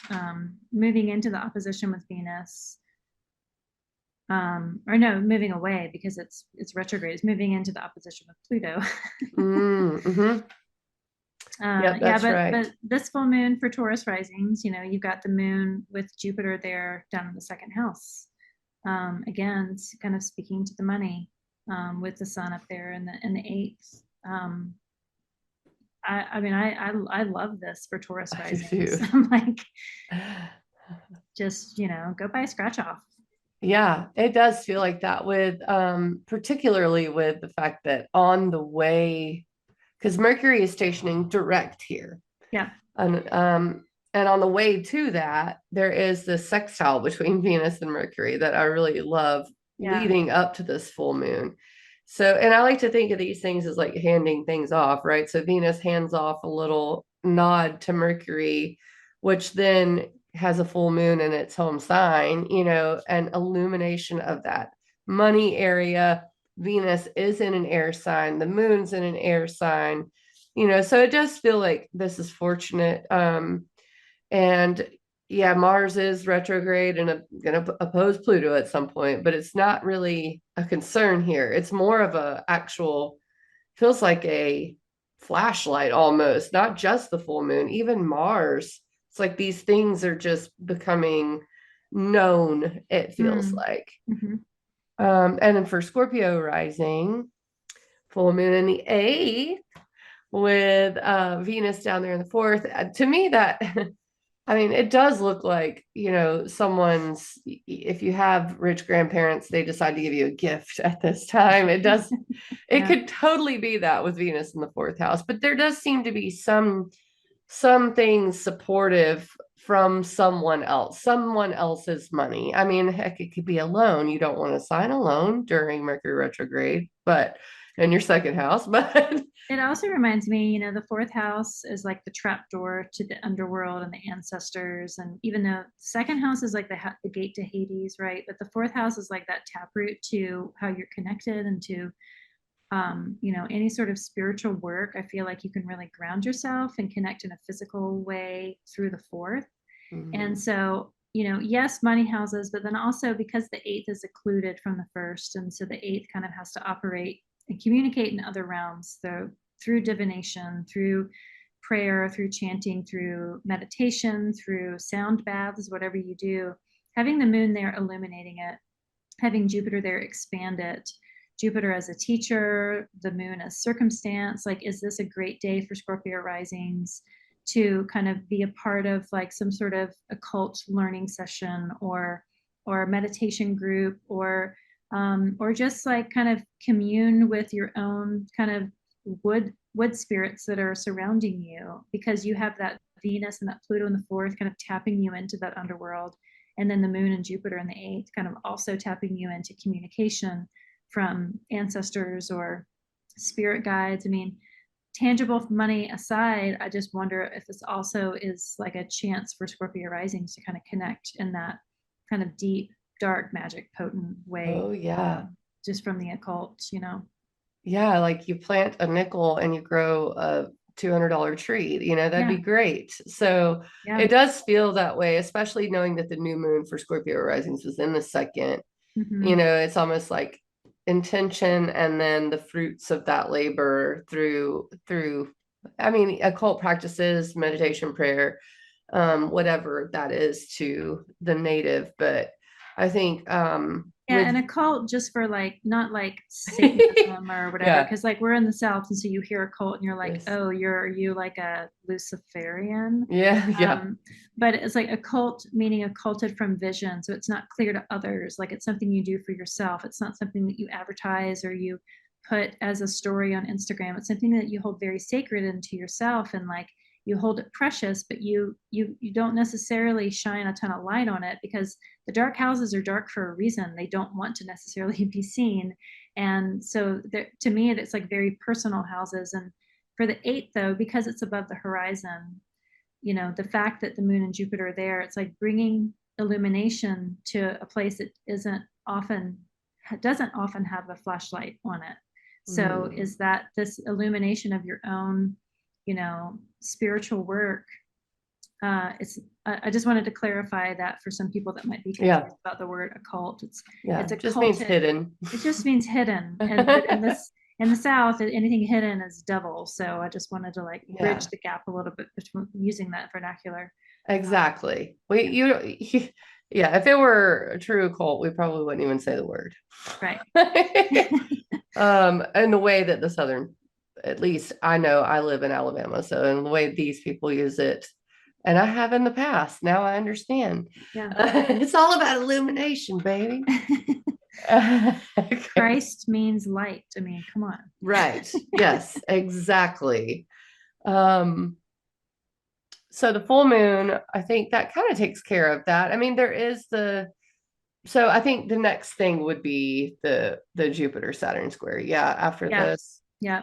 which Yeah. it's already in play. We can see this. It's already in play. They're 2 degrees away from each other. Mm-hmm. Um, so yeah, it's gonna be what, like 5 days, I think I said.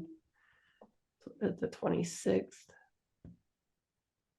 There it is, right. Okay. So Jupiter square Saturn for Scorpio and Taurus risings. Oh, it's Christmas Eve, Christmas Eve. just for poetic justice. Mm-hmm. Exactly. So the 5th and the 8th, Um, and then that would be the 2nd and the 11th for Tauruses. Um, yeah, I don't know which is worse. Right. I mean, as far as so it's kind of like what, Saturn's got Jupiter on a leash. So if there has been gains for Taurus rising in this second house area, there could be something that kind of yanks you back. And it may be you didn't plan well enough, or someone is pressuring you from your network to do something that you don't want to do. I mean, there's just a certain amount of trepidation coming from Saturn, I think, towards wherever Jupiter is. And, Mercury is going to eventually apply to that square as well. And Yeah. I mean, that's not far off. It's pretty much there. We can kind of say this next couple of days from here, Mercury's also marching into battle with Saturn, like, Yeah, it's hey, like 3-4 days later. Yeah. yeah. So it's like, with Mercury in the 8th house of investments and shared resources already having gone through squares with Saturn already, maybe actually the thing that helps us in this moment is where Mercury is. Kind of helps to clarify or solidify, not that Sag really ever solidifies anything, but there is a certain amount of, I can figure this out from this area now. Yeah. So, like for instance, if I just like to play with reality or Taurus rising, you get into a tight spot where you have to replace a faucet. And you don't really have the extra funds, but you know what? You've worked really hard on your credit. So you have the credit to be able to afford the faucet. It's kind of like the way this looks. Yeah. And yeah, sure, it's lame that, you didn't plan for this. Saturn's in your 11th. You have all these hopes and dreams, but okay, I'll fix the faucet. We got the credit. Yeah. And for Scorpio rising, it's kind of the similar, except it's maybe I have the funds, like actually I have the funds. But I might have to tighten up my, having fun in this area and spending money on that fun, or something like that. Do you have other ideas? Yeah, I mean, it's like, okay, well, what's the toll that Saturn is demanding on Jupiter, and can Mercury come in and help? It's like, I like Mercury as a trickster, and so I feel like Saturn has the upper hand here, and maybe there is a bit more agency with the trickster play of Mercury there in the second. It's forward, and it's kind of creeping up like into its own square with Saturn. It'll move past pretty quickly. So yeah, I don't really have anything more to add to that. Of just like, it's going to be tricky, probably money related. And, Saturn is there in that the 5th and the 11th, the Aries and Libra had the fun kind of transits through their 5th and the 11th, but Taurus and Scorpio, we have Saturn in either of the 5th or the 11th. So we have kind of like a little Debbie Downer. And at least it's not, that empowered in Pisces, especially with its ruler also being exiled. So it's not as bad as it possibly could be, which is kind of nice. Yeah. It's different for Pisces and Virgo. We'll get to that, but yeah. Well, and I feel like, and I just had a funny thought that popped in my head when you were saying Mercury is a trickster, is it's like, I can imagine a scenario where, your 5th house Saturn, you have a kid, and the kid, let's just say bent the rim on his bike, right? And you're like, oh no, that's going to cost us money. But then you remember that you had buried some expensive something in the backyard, and you're like, oh yeah, I was just using that there, to stabilize the ground, but I forgot, I put it back there and it's worth money now. My daughter came to me the other day and she was like, Mom, did you know those blue mason jars that you have are worth money on Etsy? And I was like, what? But it just reminded me of that. Like, there's something like hidden Venus treasure in the 4th. Yeah, that is like, because right before this, and I didn't mean to skip over it, Venus will trine Jupiter. So that the Venus gift is there.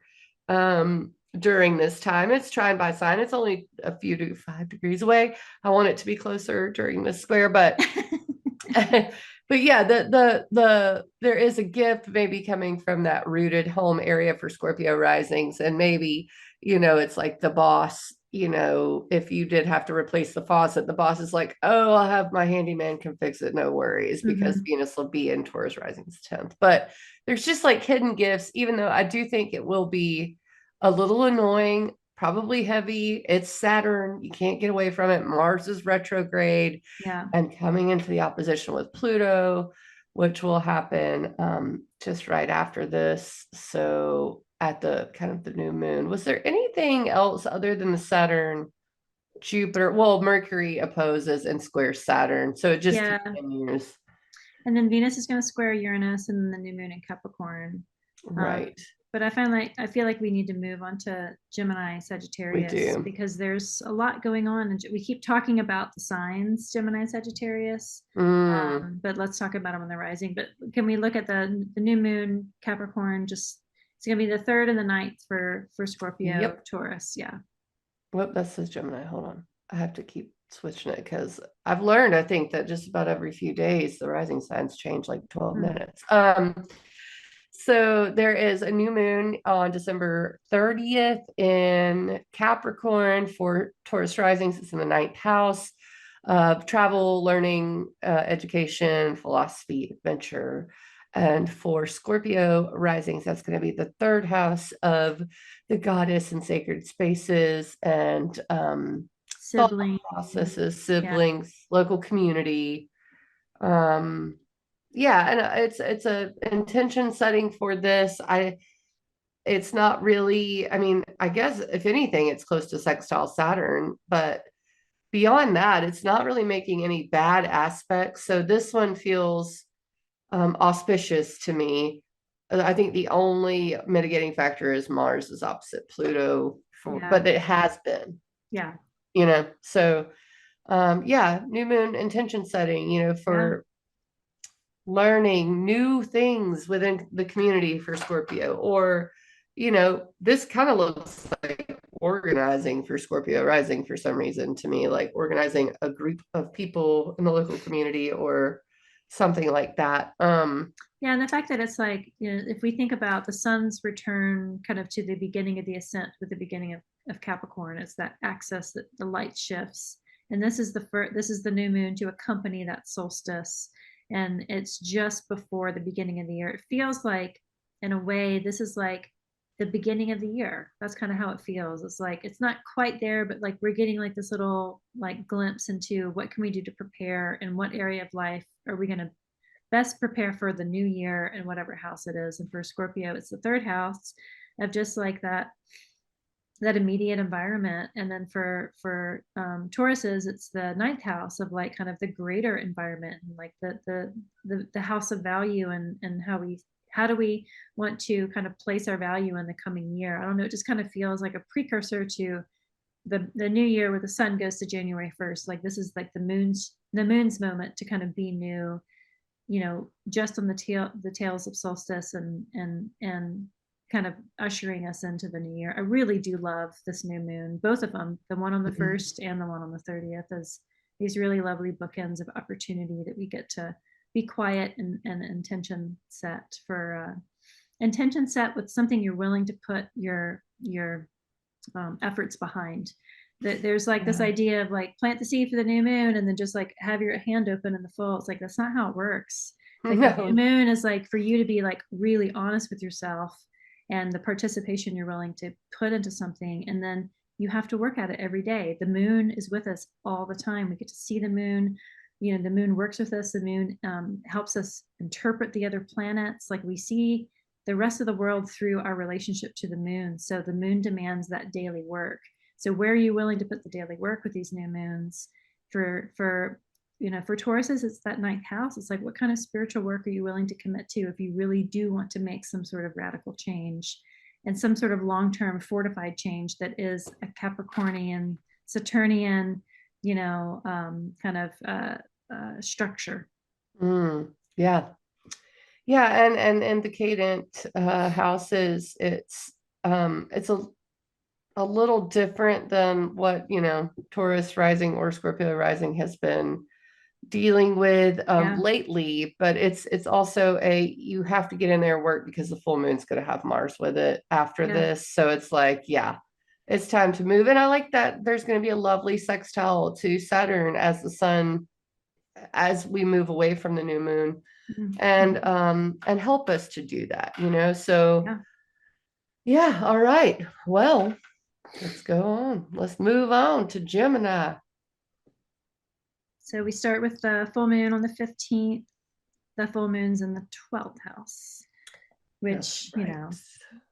it feels like cruel punishment for Gemini rising to already have like Jupiter in the first, and have like that all that activity in the first, like amplifying the mind, and then having a full moon in the 12th, like amplifying like the Yep. mind, ad infinitum or whatever. It's just like having that illumination between the 6th and the 12th, for Gemini and Sagittarius. I think Sagittarius, it has it easier this time around, because the sun's in the 12th, the moon's in the 6th. So it's, I don't know, it just feels kinder to Sagittarius for some reason than it does for Gemini, because Gemini already has plenty going on in their brain. Like to have a full Mm, moon on top of it just seems kind of like cruel punishment. But maybe it'll be kind of like, maybe it won't be like the moon as the mind, but as the moon as a place of solace, or the moon as a place to go and kind of like re-strategize so that you can have that Uranian influence of insight to come through. Maybe it isn't punishment for all Gemini risings. Maybe it is, just like the circumstances, because the moon can be that. The environment is like a place of retreat that mm, Gemini really really seeks, because of that Jupiter in the first house. mm. Yeah, I love that. And I think with the 12th house being such a abstract place with it being spirituality and escapism and delusion and illusion, this kind of lunation just happens. It's not necessary. It's almost like downloading something. Mm-hmm. Background programming is how I kind of look at it. And Yeah, then you have Venus as the ruler of the moon and Uranus in the eighth, which is also this dark house, also really deep, kind of getting to the root of it, looking underneath the rock, so to speak. But then the ruler of the sun being Mars in the third, which is, very much I have to think a little differently about my daily life. So it's kind of like the marrying of the spiritual and the mundane with these yeah, transits on this full moon and how you can kind of liberate yourself by doing something different for Gemini risings, just mm-hmm. by doing. And then for Scorpio, I'm still on Scorpio. Sagittarius rising, which I can't clearly there we go. It's a full moon in the sixth house, which is daily life. So instead of it being so abstract, and let me go back, see if I can do this better. Yeah, here we go. Instead of it being very abstract, because it's not in the 12th for Sag rising, it's in the sixth, which is daily life, health, Yeah, um, even pets, and coworkers, and just really kind of real stuff. Something there could either be shaken loose or liberated, revolution. And then you have Venus in your second house of finance. It just feels more tangible for Sag risings than yeah, abstract.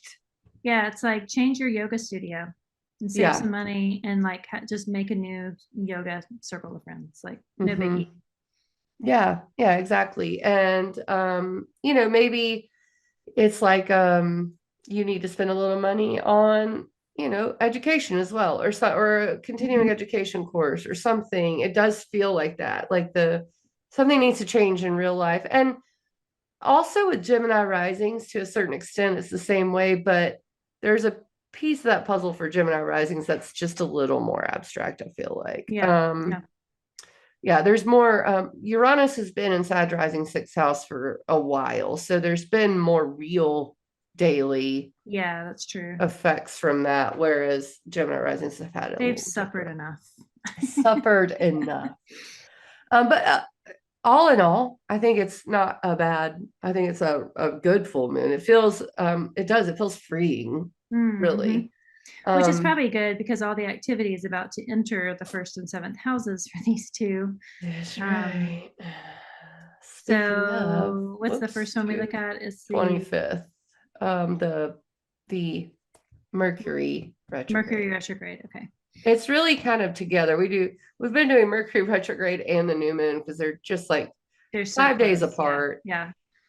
and nothing really changes from one to the next. It's like, okay, here we go. November 26th, Mercury's retrograde. Maybe we start with Sag risings for that because the new moon will also be there in the first house of self and identity. Mm. And again, a pretty tangible kind of a thing, whenever you're talking about how I look or how others see me and having to either rethink that or redo it in some way. Well, yeah, and then once Mercury goes retrograde for, for all the mutable risings, Hmm. but for this situation for Sag and Gemini, the rulers of all of the major houses, Jupiter and Mercury rule all the angles for mutable signs, and so Yeah. Mercury and Jupiter are both going to be RX for the month of December, until Saturn moves direct. That's right. They'll basically all be retrograde, but the rulers of all those houses are going to be retrograde. So all the major areas of life, like if you feel like if you're a mutable sign, if you're Pisces, Virgo, Sagittarius, or Gemini rising, if you feel like everything's going wonky in your life, or like every area, whether it's work, home, relationships, self, or like you're just reevaluating or unsure more so than normal, because mutability is about being adaptable and like changing your mind and going back and forth. The rulers of all of your major angles are going to be retrograde. So it's like both of those rulers are going to kind of demand, changing things up and maybe having to go back and fix things that you broke, or fix things that you didn't really actually, you tried as an experiment and want to change back to where they were, but it feels disruptive for all of the mutables, especially for the Sagittarius and Gemini, because those rulers are in those houses. So Hmm. Yeah. And I mean, because from here, from November 26th on, 25th, 26th, we have all four of these areas for both of these rising signs highlighted. yeah. There's going to be a new moon for Gemini risings. It's a new moon in the seventh house of relationships and Mercury retrograde there. So rethinking, kind of it's like, oh, I got have a new plan for my relationships, either Yeah. how I do friends, how I do romantic partnerships. And for Sag risings, it's a rethinking, redoing new intentions for self, for Mm-hmm. independence. However, for both of those signs, the Jupiter is flip-flopped. So it is identity and relationships for both Gemini Yeah. and Sag risings, no matter which way you slice it, because they're both feeding off of each other. And Yeah. then you have the added benefit of Saturn. Is it a benefit? Of Saturn of thinks so. Saturn either in the 10th or the 4th. Yeah. So, and Virgo being the sign that's not present, there's nothing in Virgo, but it's still there relieving pressure from all these other areas. So Mm-hmm. it's identity, relationships, career, and home. And you could expand that into so many other different keywords Yeah. for both. Um, and that goes from November 26th through about December 6th or something. Yeah, because the new moon will happen around the 30th and the Mhm. 1st, and then December 6th or December 5th is when Mars goes retrograde. Is that right? And then, And December 6th. December 5th was the Kazemi. oh, the Cazimi, and Saturn is direct now. Yes. Yeah. Yes. Yeah. So Saturn then begins to get the upper hand for Geminis. It's going to be up there in the 10th house. And so the tax that Saturn demands from Jupiter, it might just be, kind of like work demands, work responsibilities, maybe just you yourself are the responsibility, and people are looking to you to step up more, and that's kind of taxing on you as the character and the individual, and feeling that oppression from having to kind of make um, to step up and just work harder, and that Kazemi in the seventh, maybe we'll have some clarity of like your role in relationships, and that informs the first and informs the fourth of where you root. But yeah, Saturn up there at the top of your chart for Geminis. It's at the bottom for Sagittarius. But I think for Geminis, again, it feels pretty loud. It feels more difficult, but it's all subjective. So I won't say that Sagittarius has it necessarily easier than Gemini, but it feels that way. The Kazemi's in Sagittarius first house, and Saturn's there direct in the fourth, and Jupiter in the seventh feels almost just it's retrograde, so maybe there's a return to one-on-one relationships that you've had. Maybe there's an expansion of that by returning to old friendships. Saturn in the fourth house, it's buried a little bit more, and there might be a place to seek kind of the place to put things, like the clear space on the countertop for the chart is Virgo, and so that's like workspace for Sagittarius. So maybe like any sort of frustration or delay or sense of responsibility can be channeled into the work for Sagittarius risings. Yeah, absolutely. And I think too, with the fact that Mercury goes retrograde, like right on Thanksgiving. Is Thanksgiving Right. the 25th of November? Like, As a 28th, but yeah. So is it the 28th? It's hard to keep up, but it's there, right there by the thing. And the new moon's right there too. Thanksgiving is sandwiched with all this. And then, you get into this first week of December, and I can see, especially for Gemini and for all mutable risings, really, the being around family being a thing as well, probably more so than the rest of the signs. I mean, there's definitely some family stuff with Mars for certain signs as well, but this one's like, yeah, I mean, being around family at Thanksgiving may not be the most easily navigable waterway. You know what I mean? Right. Especially for Sag risings, that's going to be the harder issue. And how do I present myself, and do I even care about this relationship? With even with family is a relationship. And I think that the seventh and fourth interplay with Sag rising for the first week of December, just kind of this exploration of, what do I feel about this? How do I feel like I need to change it? Do I feel like I want to even think about it? There's so and that many Kazemi too, questions. that the Kazemi that goes through, I think will also help that. It'll help kind of maybe clarify that for Sagittarius rising, is of having a Kazemi in your first house, of like maybe getting some insight of like, I don't like the kind of relationship that I have with this person, or I feel like I Right. need like whatever it is. Kazemi moments are kind of like sneak peeks into the throne room of the sun, and Mercury is like there to deliver that message, and it might come in a weird way because it's retrograde, it's an inferior conjunction. But in the first house, Mercury finds his joy in the first for a reason. He likes to be right there where he can see the rest of the chart and be there at the helm and know all the tea. And I feel like the Kazemi for Sagittarius risings might be like the most potent, just personally, as like to get some little tricks of how to navigate the rest of the month. That's right. I completely agree. And the Kazemi really is, gosh darn it. I keep trying to keep it on Gemini and Sag. It doesn't want to do that for me. Trickster. But the Kazemi is almost exact around 5:30 p.m. in Birmingham. It's getting there. It's definitely within 17 minutes, right? Yeah, 20 to 30. That's Kazemi. Traditional Kazemi time frame is 5:38 p.m. For Central Time. So if you were to be working with that, that's a good time to think about this stuff or do any of this stuff.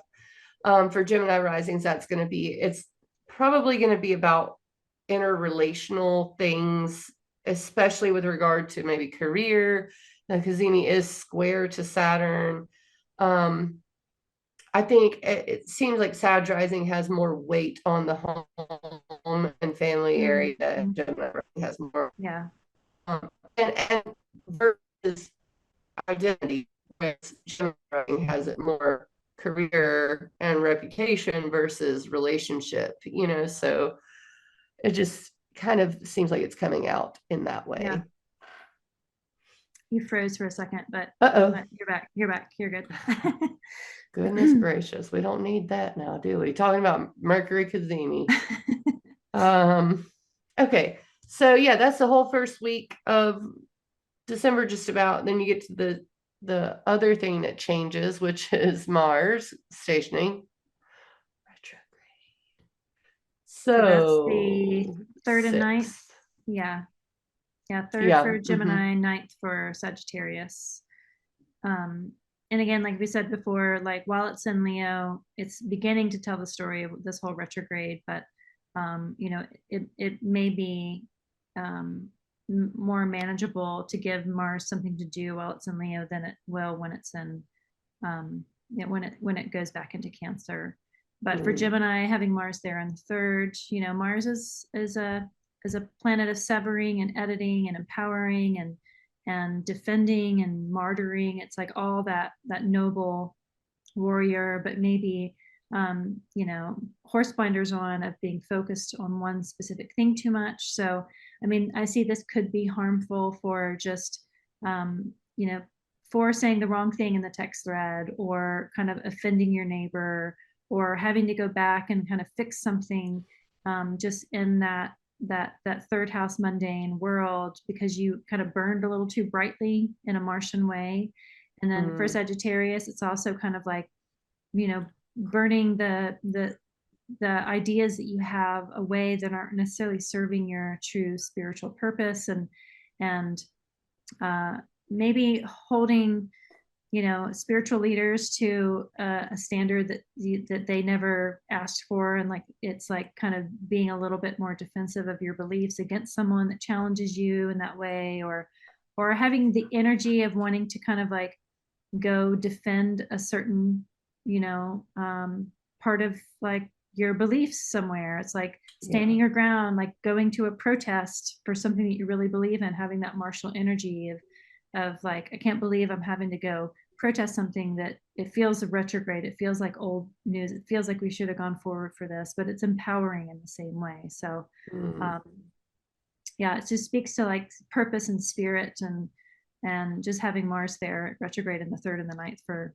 those air signs. Like maybe it's a change of scene from the mutable story. It's going into that fixed nature of Mars in Leo. Yeah, and I mean, Mercury's still retrograde, and we still have Saturn and Jupiter. Those things are still cooking, but this, gets louder. This area starts to get louder than it was. Let me put it that way. And I guess that's a gradual loudness growing. And then I think on the 7th, when Venus moves into Aquarius, is when it really gets very loud, because then you have Mars and Venus fairly well within orb of being opposite each other, and they are definitely applying to each other close and closer every day. So for let's just say Gemini risings, if I could ever, this one just does not want to cooperate like the rest of them. Go figure. But for Gemini risings, Mars turning retrograde in the 3rd, like you said, just being aware of what you're texting, what you're I also get the feeling, because the 3rd house can be local community, and Mars retrograde being a redo, it's like having to redo something in that way, either with your everyday life, or maybe you're someone who has to drive for work, and you have to take short trips every day. But Venus moves into the 9th house, and someone who you really respect goes, "Oh, you didn't know about that back way?" And it just kind of feels like that, like a change of how you're gonna go about things. And Venus being the empowerment part for you in the 9th house of knowledge and philosophy and values. Mars retrogrades like, maybe I should quit telling that story because I figured out that it wasn't, based on the thing I read in the book, so there's a like, let me just kind of redo this for a minute for Yeah. Gemini risings. And the same for Sag rising. It just so happens that it's the third house that the empowerment and the gift kind of comes in, which is local community and siblings and communication and short trips. And Mars is the troublemaker and really loud at the ninth house of travel. So it's like maybe that's not the thing to do right now for Sag risings. Especially at the station. Like I'm just, it depends on your chart and everything, but right there at the station, if you can avoid it in the ninth house, I'd probably not do any foreign travel, or anything like Yeah. that. Law is another ninth house topic, lawyers, and I know so many Sag rising lawyers. It is ridiculous Huh. how on the nose that is. Yeah. Yeah, I His wonder with like Jupiter at, Mars up there in the ninth too could be like, kind of like nasty litigation. yeah, exactly. So there's that definite possibility here, and that's where we're just telling you where the trouble could come from Yeah. and where the support comes from. And the good part about Mars going retrograde is that it does have support from other things and fire signs. For instance, the North Node is in Aries. It's going to try Mars. Mars is ruling the North Node, so that eclipse story is tied into this Mars retrograde.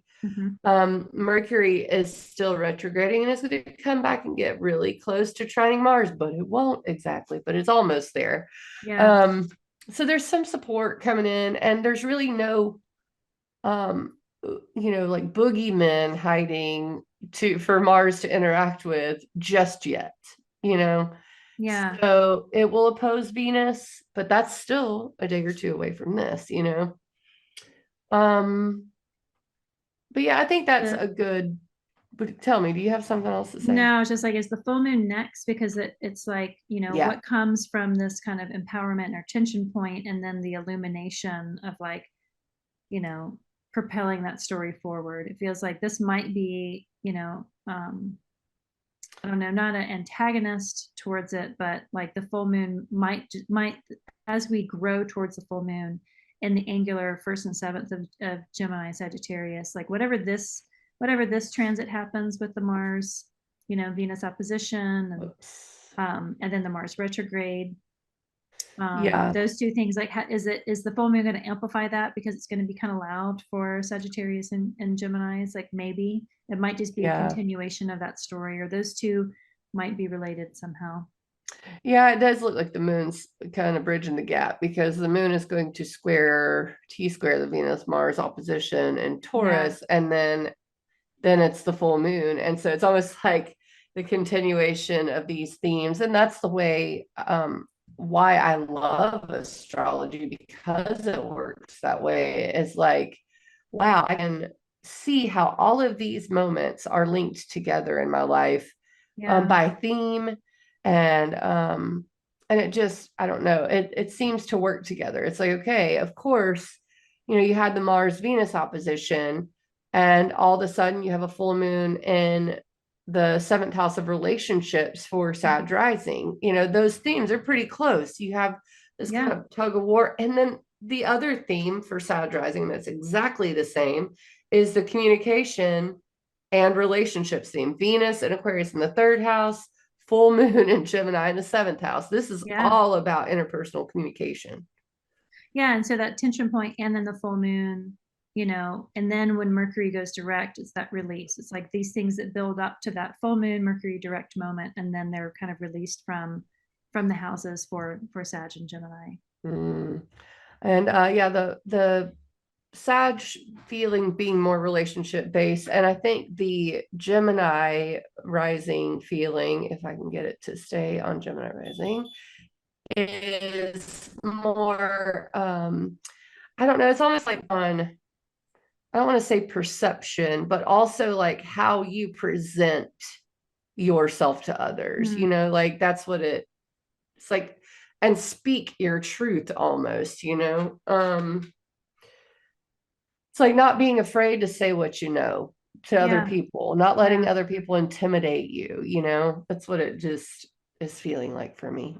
yeah. So full moon the Okay. 15th. What do we got next? We have, yeah, That's Venus gonna will trine be, Jupiter. All right. So yes, that's lovely. Sun's going to go into Capricorn. And then the Saturn square, which we've already been kind of talking about, it becomes exact on Christmas Eve. Oh my God, I'm in January. How'd that happen? Sorry. So can we look at the Saturn square? Yes, which is like right here. Yeah, we'll see Saturn and close. Okay, Yeah. that's the 24th. Yes, it was when it's exact. So we're going to feel this. We're already in it now, but feeling this, Saturn square again. It's hitting the major angles. So for Gemini's, Saturn's coming from the 10th. For Sagittarius, Saturn's coming from the 4th. It's like for Sagittarius, like the call is coming from inside the house, and for Gemini's, it's like work is calling you in on the weekend. It's like that sort of a external call. So yeah, I mean, I feel like once is exact, it might be that one, like, again, we haven't got to Pisces yet, but Pisces rising is having Saturn there in the first, when Saturn stations and goes direct, and then also hits the other mutable angle. So for Pisces and Virgo rising, it's hitting the 4th and 10th for them. I feel like it's going to be pretty loud. But for Sagittarius and Gemini, it's going to be squaring that, hitting those, but building kind of all month. So, from August 19th, when it first squared, up until now, it's been slowly, slowly, slowly, slowly building. And it's gotten worse as Jupiter slowed down and gone retrograde. But at this point, in that square, it's like Saturn's holding out its hand to make Jupiter pay the toll to ride the ferry. If you want to keep going forward, you gotta solve this riddle. Yeah. And I mean, I'm looking at too, because, right after, so with Gemini rising, Saturn is in the 10th house of career, and with Sag rising, it's in the 4th house of home and family. But then you still have that empty Virgo opposite for both, So as you get the Saturn square being the 24th, and then Mercury clicking into place, Yeah. Again, it's almost like a revisitation to the first week of December, but instead of it being like a rubber band pull, this is almost like finally the rubber band's almost like it's letting go at this point, is what it feels like, of this specific thing, because snaps. Actually, that might be a better way to look at it, because at this point, Jupiter only has one more square to Saturn to go, but it's not going to be in mutable signs.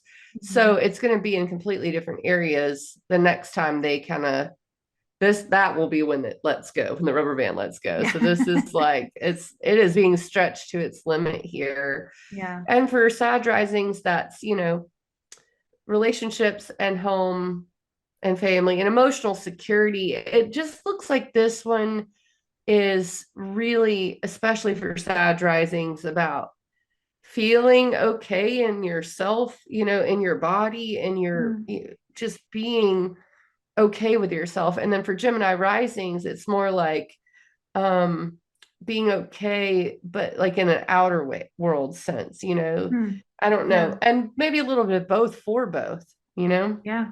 Yeah. Rooted down, emotional security.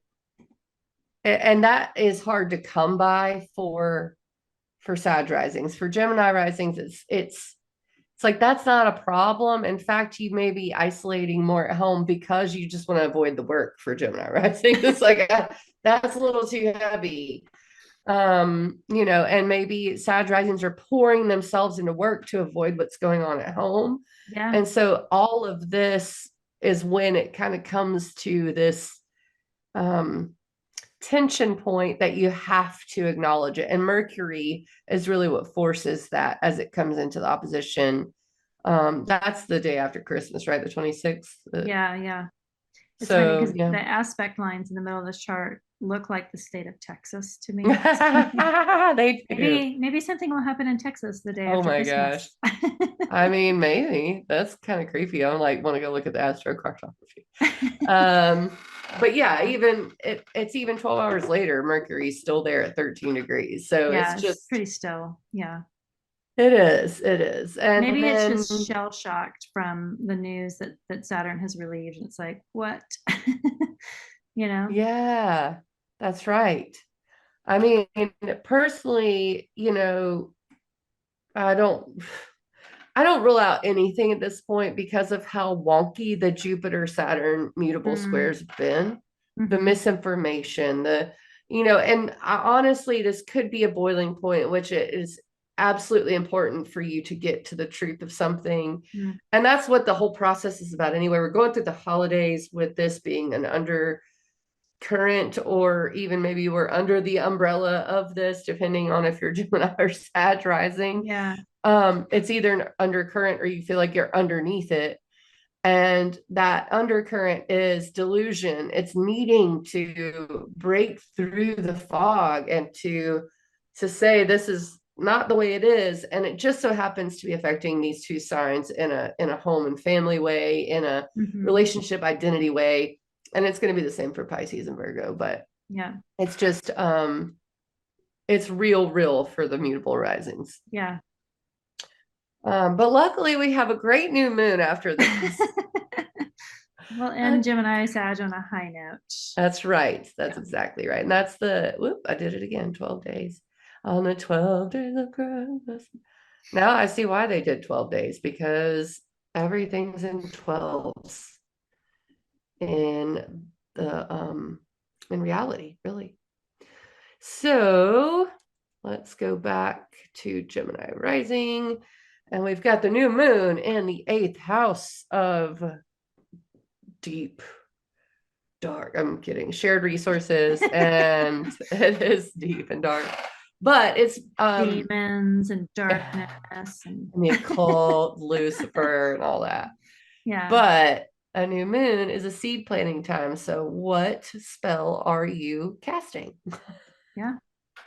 Yeah. After like the crescendo and the buildup of that full moon, middle of the month, and then your own ruling planet, finally goes direct, but it's still in exile. It's still square Saturn. It's like, where can you escape? You can escape to something that is just for you, that is, you're willing to kind of put your energy in, that has kind of nothing to do with that's going on with the rest of your life, but it's just like nicely tucked away in that 8th house. And then for Sagittarius, it's the 2nd house.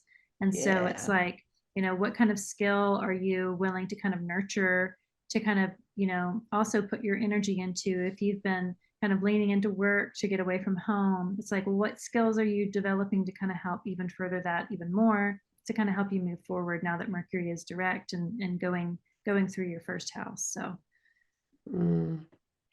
Yeah, I like that. And being ruled by Saturn, I think that's important, considering Saturn's been yanking on Jupiter and just kind mm, of causing general malaise in people. yeah. And just being, and in this specific situation, it's more of a helpful kind of stabilizing force Mm, after so much unstable energy, because you have um Saturn, I mean, in Pisces for Sag risings, that's the 4th house of home and family, which is more of a stable house, yeah. and then you have the new moon in the 2nd house of real tangible finances, values, and it seems to be more home and asset based for Sag risings. And then Mhm. for Gemini risings, it's where are we? Just a little bit more Um secret. Yeah.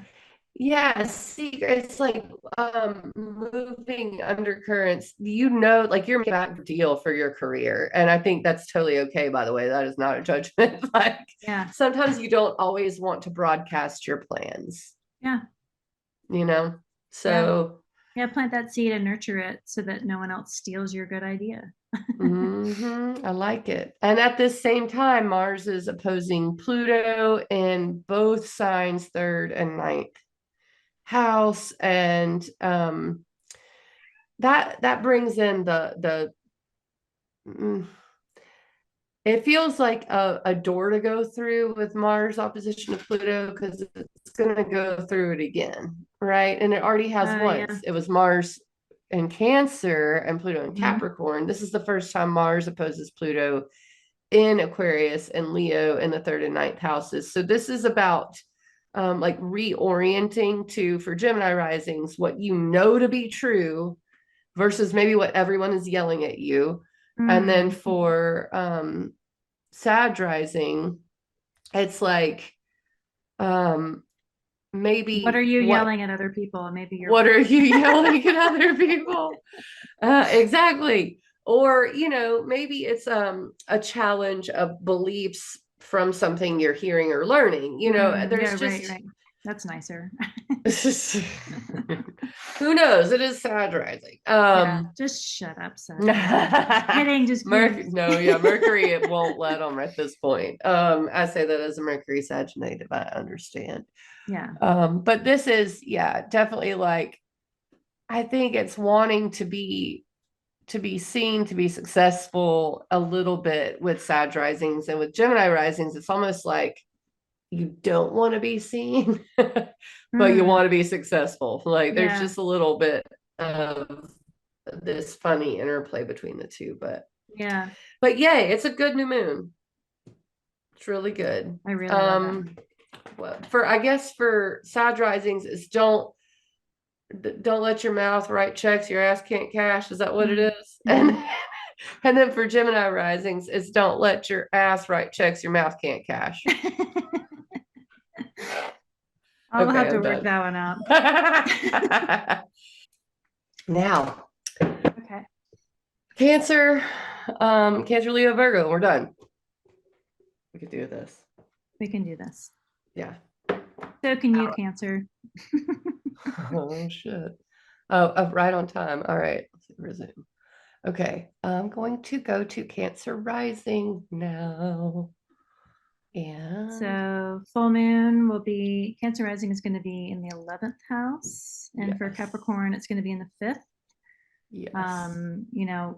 We've talked a little bit about, just how the stability of a Taurus moon, exalted Taurus moon, how wonderful and beautiful that is. But the wild card of Uranus being, conjunct that moon, just really adding in like who knows what. And so that who knows what for Cancers is going to be in the 11th house.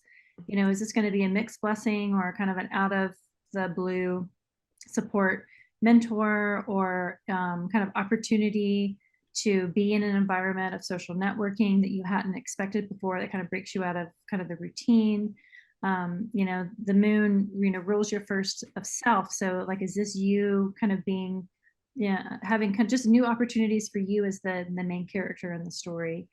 And then for Capricorns, it's flipped, that environment and that unpredictability and that instability, that opportunity for change is going to be in the 5th house. And that, it's the 5th house rule, the Venus ruling the 5th house for Capricorn Hmm. risings. Venus finds her joy in the 5th house. So it's kind of a really nice house for Venus to kind of just be in, and having the moon there. I really like that for Capricorn risings. I think this is, of the full moon and all 12 signs, I really do like it for Capricorns almost the See most. so too. Just Mhm. having that full moon illumination in the house of creativity with the destabilizing planet of Uranus there, it feels kind of like just more kind of like hopefully like getting into good trouble, and good trouble just with the things that you already like to do. I don't necessarily see it disrupting like your marriage or anything, but it's like kind of disrupting and kind of adding in a little bit, breaking up the monotony of the 5th house, of that stable 5th house, and just kind of illuminating all the potential of the fun that you can have. Yeah, yeah, and what you want, what you like as well, and with Cancer rising, I think it's So it's opportunity to have fun for Cap rising with a flair of, I also get to dig up some things with Mm. Mars in the eighth, things people may not know about me, and get to kind of show my cards and have fun with it. Yeah. Whereas, not that it's not fun for Cancer risings, but it's more like opportunity, like you said, coming from maybe the community. Mm. And why did I say community? Oh, people. That's what I was thinking. Mm. Venus in the seventh. And then also, it's almost like financial opportunity as well, from maybe coming from someone else or from some friend. There's just a lot of opportunity for networking and for something to change up there based on maybe someone either entering your life or someone you already know. Whereas Yeah. Cap rising is more like, look at what I can do. Did you know that? It's it's fun. Obviously. So I mean, this full moon is kicking it off. It's kind of kicking it off in a nice shake-up way. Yeah. And then we quickly descend into Mercury retrograde territory after this, because this is this, I think, leading up through Thanksgiving through the Mercury retrograde is just, it's fine, is what it feels Yeah. like. And then Yeah. you get to, oh, well, now things are shifting a little bit. So we get to November 25th. Is that right? Yeah. For Cancer rising. And as you can see, we're no longer dealing with the sun in Scorpio. We are now dealing with the sun in Sagittarius. Mercury goes retrograde. I'm going to go forward a day and see if it stays on Cancer rising. It does. Okay. So here we go. Mercury retrograde in the sixth house of health, daily life, work, co-workers, pets. There's some rethinking to do here. Yeah. It's also like a house of health. So like what kind of daily routines are you doing, the way that you're thinking about or kind of reevaluating kind of your health routines. The sun is there kind of shining some light on it. And it's Sagittarius, it's ruled by Jupiter. Jupiter is retrograde in the 12th house for Cancer risings. And so in a way, it's like having that mutually assured destruction aspects between those two. It feels like the potential for self-sabotage is there for Cancer risings. Yeah. And so like if there's self-sabotage, like then you get the chance of like, why did I do that? Like, why do I make that choice? Like, do I really want to keep making that? It's that reevaluation, but maybe at the cost of like some physical suffering, so that you have the catalyst to then go forward once Mercury goes direct. And the Saturn square coming from the ninth, like influencing both of those houses. The health thing is what came up for Cancer risings, just with having that Sag. And then for Capricorn, it's flipped, having that over there in the 12th house. Excuse me. Yeah. That retrograde and then the new moon, it's like, okay, well, the retrograde, maybe it brings up some old, like some bad habit, but the new moon is a chance to then like really set the intention to change that bad habit. That has to do with mental health and physical health for both Capricorn and Cancer risings. Yeah. And this brings us to, because the Mercury retrograde is basically just opening the door to all of this. Yeah. Where Mercury, and I should say, Mercury has already squared Saturn and opposed Jupiter once.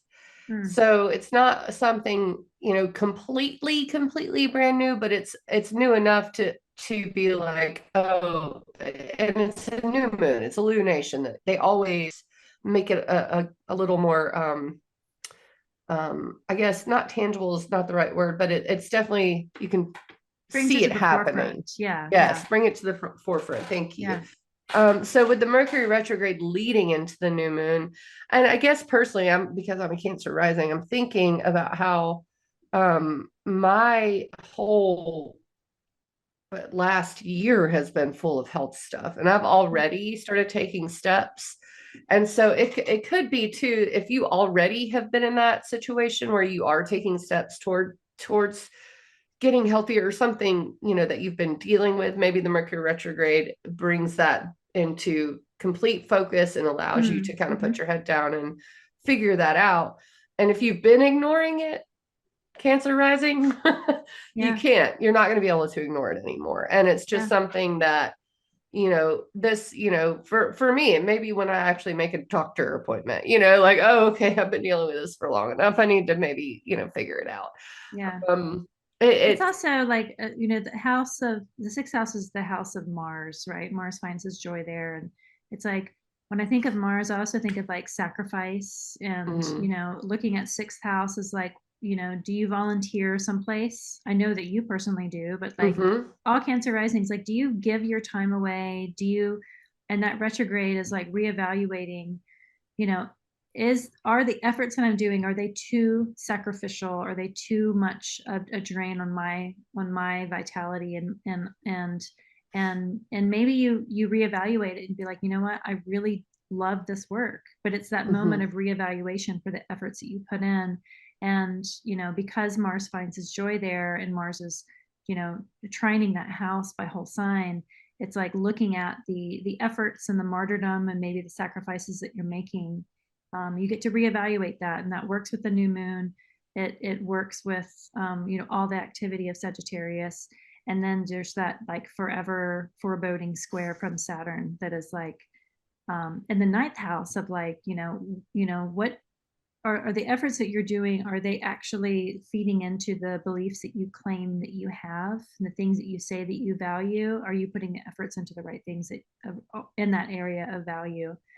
I think is a good challenge, with Saturn up there in the ninth.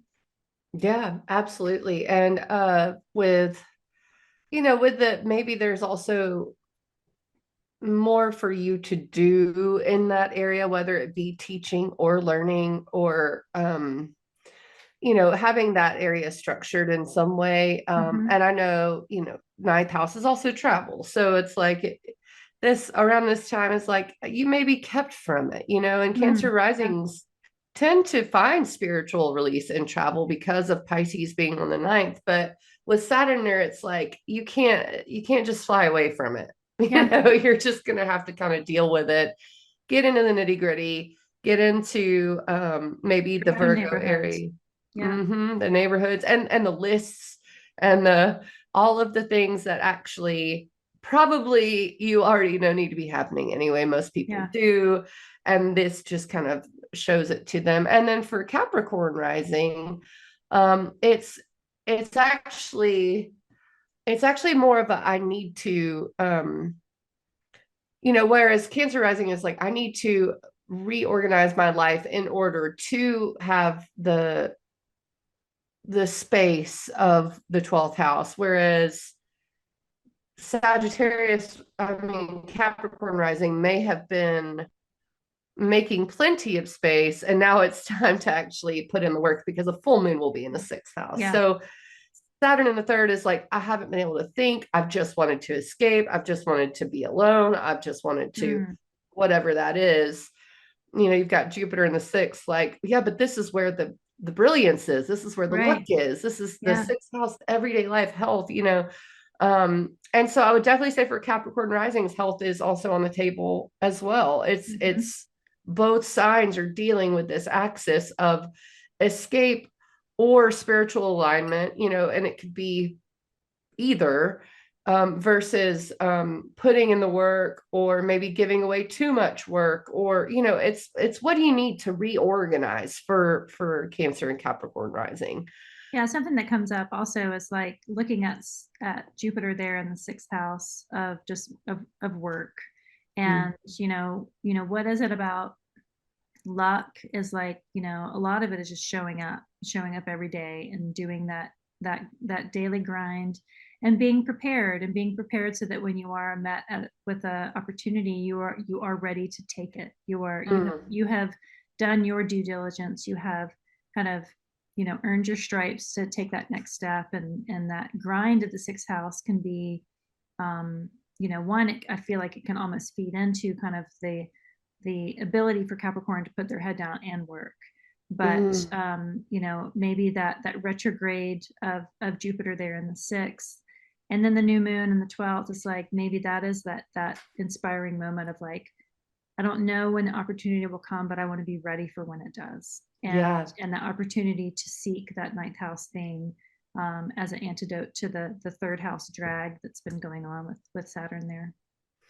You know, I have a Capricorn rising. I have two Capricorn rising friends, and one of them is being called back into the office, and Mm, they are not happy with that at all. I mean, they've been working from home. It's been wonderful for years, and actually were hired on as a work from home position before, long before the pandemic. So mm, being called back into the office really speaks to Saturn on the third. I think it's like having to take these short trips now when you could just be at home yeah. and have your kind of little safe little space here. So how do you reorganize that? And conversely, um, with me, I'm a Cancer rising. It's like I kind of wish I had an office to go to so I could concentrate, you Yeah. know? So there's just that interplay where you're going to be experiencing very similar themes. And if you are following astrology and have you're a Capricorn rising and have a Cancer rising friend, you guys are going to be experiencing those, you know, themes sort of similarly and mirrored. Yeah. And that's why we were doing them together. And keep in mind that this will come back toward the end of December. So there is this right now, Mercury's retrograding. You have the Hmm. 5th where you get I'm going 12 days again, where you get the Mercury Cazimi. And that's something to note, because that's going to be, let's go with Cancer rising. I think that'll be close-ish to it. Where this Mercury Cazimi sheds a little light, you know, at Mm, 14 yeah. degrees. It's known as an audience with the king. You get, you know, Mhm. a message from the throne of the sun, and something comes up and you're like, this is the way, you know. That's what It's the it Mandalorian moment. it really is. It feels very much so like I will now. And you know what another thing is Saturn, it's past, even though Mercury is going to square Saturn, the Cazimi is technically past Saturn. Mm, Because Saturn's direct, but the sun has moved faster. So this Cazimi is yeah. giving you a little glimpse almost of, hey, it's right here on the other side, you know, like right here. Yeah. Yeah. That's a good So point. dig in your heels. You got this, you know. And Jupiter being retrograde, you know, I think the complication for Cancer rising from Jupiter is the need to just, you know, kind of space out. And I love that spiritual space, but it's not always conducive to real life. For instance, money with Mars about to go retrograde in your second house. Yeah. And conversely, when you have Cazimi for Capricorn rising in the 12th house, if it'll do correctly, is, you know, it's answering the question more on a spiritual level. And it's like giving you that mental nod almost, you know, like Mm, you're able to kind of go, okay, I see around the corner and I know I'll be able to do this, you know. yeah. But Mars is about to go retrograde in your 8th house, which is shared resources. And you know, if that glimpse is, for instance, just because we have this example, having to go back to the office and you decide, hell no, I do not want to Mars invest my time in that, Yeah. then can my partner carry me over until I figure something else out? You know, Yeah. that's a good scenario to kind of look at this as. And you're going to have to, that's what December's for, is for Right. weighing all of that, you know. So we're here at the 6th where Mars goes retrograde. And, you know, it's kind of, it's a tight squeeze, you know, I'm in a tight spot. And that was, oh, Brother Where Art Thou? He says, I'm in a tight spot because, you know, you're in the middle of this square and also having Mars station opposite Pluto at the same time in your money area, Yeah. you know. And there's no room for Cancer or Capricorn risings here. It's kind of like this is time to figure it out, and I Yeah. think it is for everyone, but with it being in these mutable and cadent areas for these two rising signs. And then for Mars and Pluto to be in the fixed succeedent houses, it's like, okay, there is no room. Yeah, I it's have where the rubber to, meets the road. Yeah. yeah, Yeah. exactly. Have to figure it out. And that I guess that kind of take that first week is all of that. That's what that is. Pluto has moved into the second house for Capricorn rising. That is money, assets, and Venus is moving in there. Lucky you. Well, and I have heard from almost every Capricorn rising I know that is familiar with astrology, and they are celebrating Pluto moving out of their first house. I can So imagine. even with the opposition to Mars, I feel Yeah. like they're okay with it. They'll take that challenge over Pluto just dragging its like heavy laden heels through their first house. So Yeah. Yeah. yeah. I mean, I think Capricorn gets this boost from Pluto almost. And I know that Mhm. it's typically not the way we talk about Pluto because Pluto is transformation. It's, that the composting. But Venus moving in there is the boost with Pluto, it feels like. I mean, Yeah. it's like if you look at the whole cycle, it's been a while since Venus and Pluto met up, by conjunction. So we're closing that cycle. We should look, shouldn't we? Well, and also just like looking at especially Capricorn, because it's like you have Capricorn rising and then you have Saturn ruling your first house and Saturn ruling your second house. And so the entire movement of Pluto through Capricorn, and then with Saturn going through Capricorn and then going even further into Aquarius, it just feels like Capricorn has had like a long slog of a lot of heavy stuff, and then Venus, like the other planets kind of come through, and the sun comes through and brightens things up, and Mercury comes through, and I don't know, Venus just seems like the one that really softens the edges of of Saturn and Aquarius. It just really kind of comes in and just makes things okay. It's like the best transit after the Pluto Saturn pile up in those two Saturnian houses there. I don't know. I think for Capricorns, it's like once Pluto kind of moves out of that first house for good, it'll be just easier. And the Venus there is just like a sweet relief in the second house with Pluto Hmm. there. So Hmm. I do think when you get to December 11th and 12th and you have Venus opposite Mars, there may mm, be something that uh, kind of draws your attention to Mars in that way, like something with a Venusian topic. Like, for instance, you've got a car loan and you realize that if you were just to refinance it, you would have more money. I mean, it's just right. feels like something here. And Mars in the eighth house, I'm just going to also say for Capricorn risings is not easy. Yeah. It's the eighth house is about those things you don't really want to confront all the time, I think Yeah. naturally. And it's about the things you kind of stuff way down deep, and so Mars retrograde, including sexuality, including what you need from a partner, and with Pluto leaving your first house of self, it's inherently leaving the opposition to your seventh house and Yeah. moving into the opposition to your eighth. So it's like what's mine, what's theirs, how do we share it, is this Mm, what I want? And I think monetarily, yes, but also investment wise with relationships as well. yeah.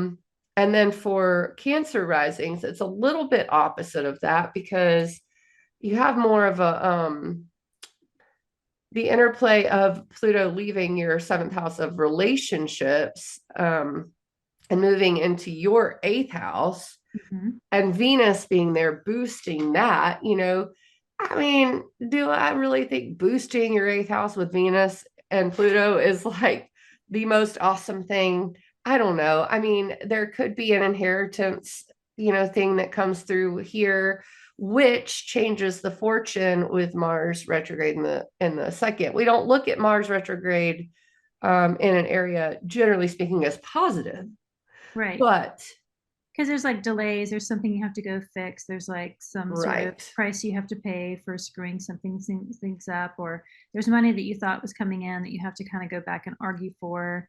Hmm. Yeah, I mean, eighth house is like you don't have a lot of direct agency to make certain things happen. You're kind of dependent on Hmm. others to kind of inform that. And so you hope that, Venus there bonifying it will kind of guide. It'd be like the first kind of guide for Aquarius, for Pluto in Aquarius. Be like, maybe I can lay the groundwork for Pluto to follow the Venusian tracks this way. Like, let me Yeah, be let me introduce you to the Aquarius house. This is how we do it here.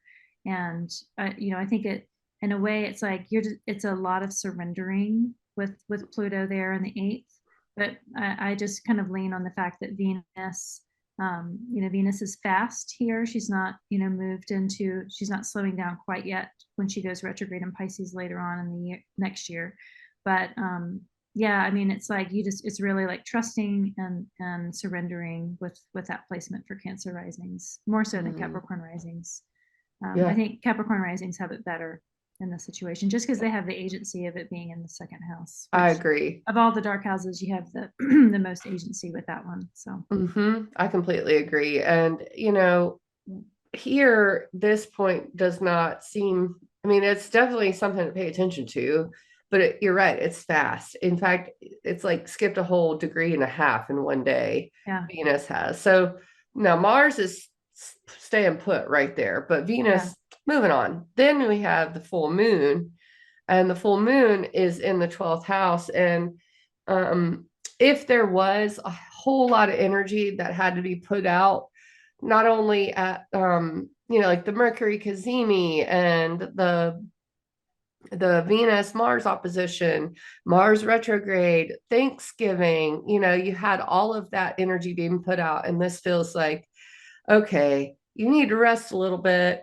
Mm-hmm. and come back to square one for just a second. Saturn in the ninth, I can see being disillusioned by something here, and like Mm, the interplay between spirituality and religion comes up.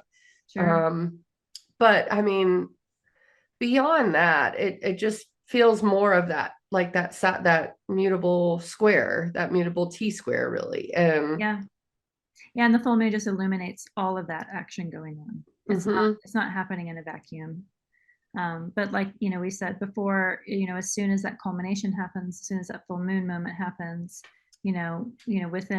within a day, Mercury goes direct. Mercury's And direct. we then the only planets that we have retrograde are Uranus and Jupiter and Mhm. Mars. And so it's like it just changes the vibe a little bit, having Neptune and Saturn and Mercury and Pluto, all of these ones that have been kind of retrograde this fall, all kind of now finally moving forward. It's the final retrograde of Mercury for the Yes. year until Aries in 2025. So it's like a little bit of a reprieve. And then Jupiter will go direct, soon enough. It's the last one, but it just feels like that the culmination of growing into the full moon, Uh-huh. and then that Mercury direct is like the channel of energy to release us out, so that we Yeah, can it move does feel forward. like a marker, Hmm. like like Cancer rising, hold on. Yeah. You're gonna get there, and the holiday season is probably gonna be the quote unquote worst of it, Hmm. as far as these themes go. Right. We had It's, pretty hard stuff in September. yeah. Yeah. And in fact, again, personally, because it's easy to speak on and give an example, I that's when kind of my health stuff really kicked into high gear, was Mm, the mutable eclipse. yeah. So if you look at it that way, this is kind of like a little turning point, a turning of the wheel, and knowing that Mercury is going to go direct in your sixth house of health after maybe trying to tweak things finally, and get Hmm. it right, get your supplements right, get your diet right, really get rid of a bad habit, whatever the case may be. The full moon releases that. Now Yeah, because like for, the yeah, Saturn square will perfect, but it's here, so it's like it's here. the themes that are happening here will just be leading up for the next, up until Christmas Eve Mm-hmm. for cancers, which it's like it's not going to be anything new, but it's not going to be any easier. either, so Right. those 10 days between the 14th and the 24th, especially for Cancer risings, I think they'll be challenging. But maybe after that, Mercury goes direct, kind of helps channel that challenge a little bit better. And so, you can kind of get through that to get to the, excuse me, the new moon at the end of the month.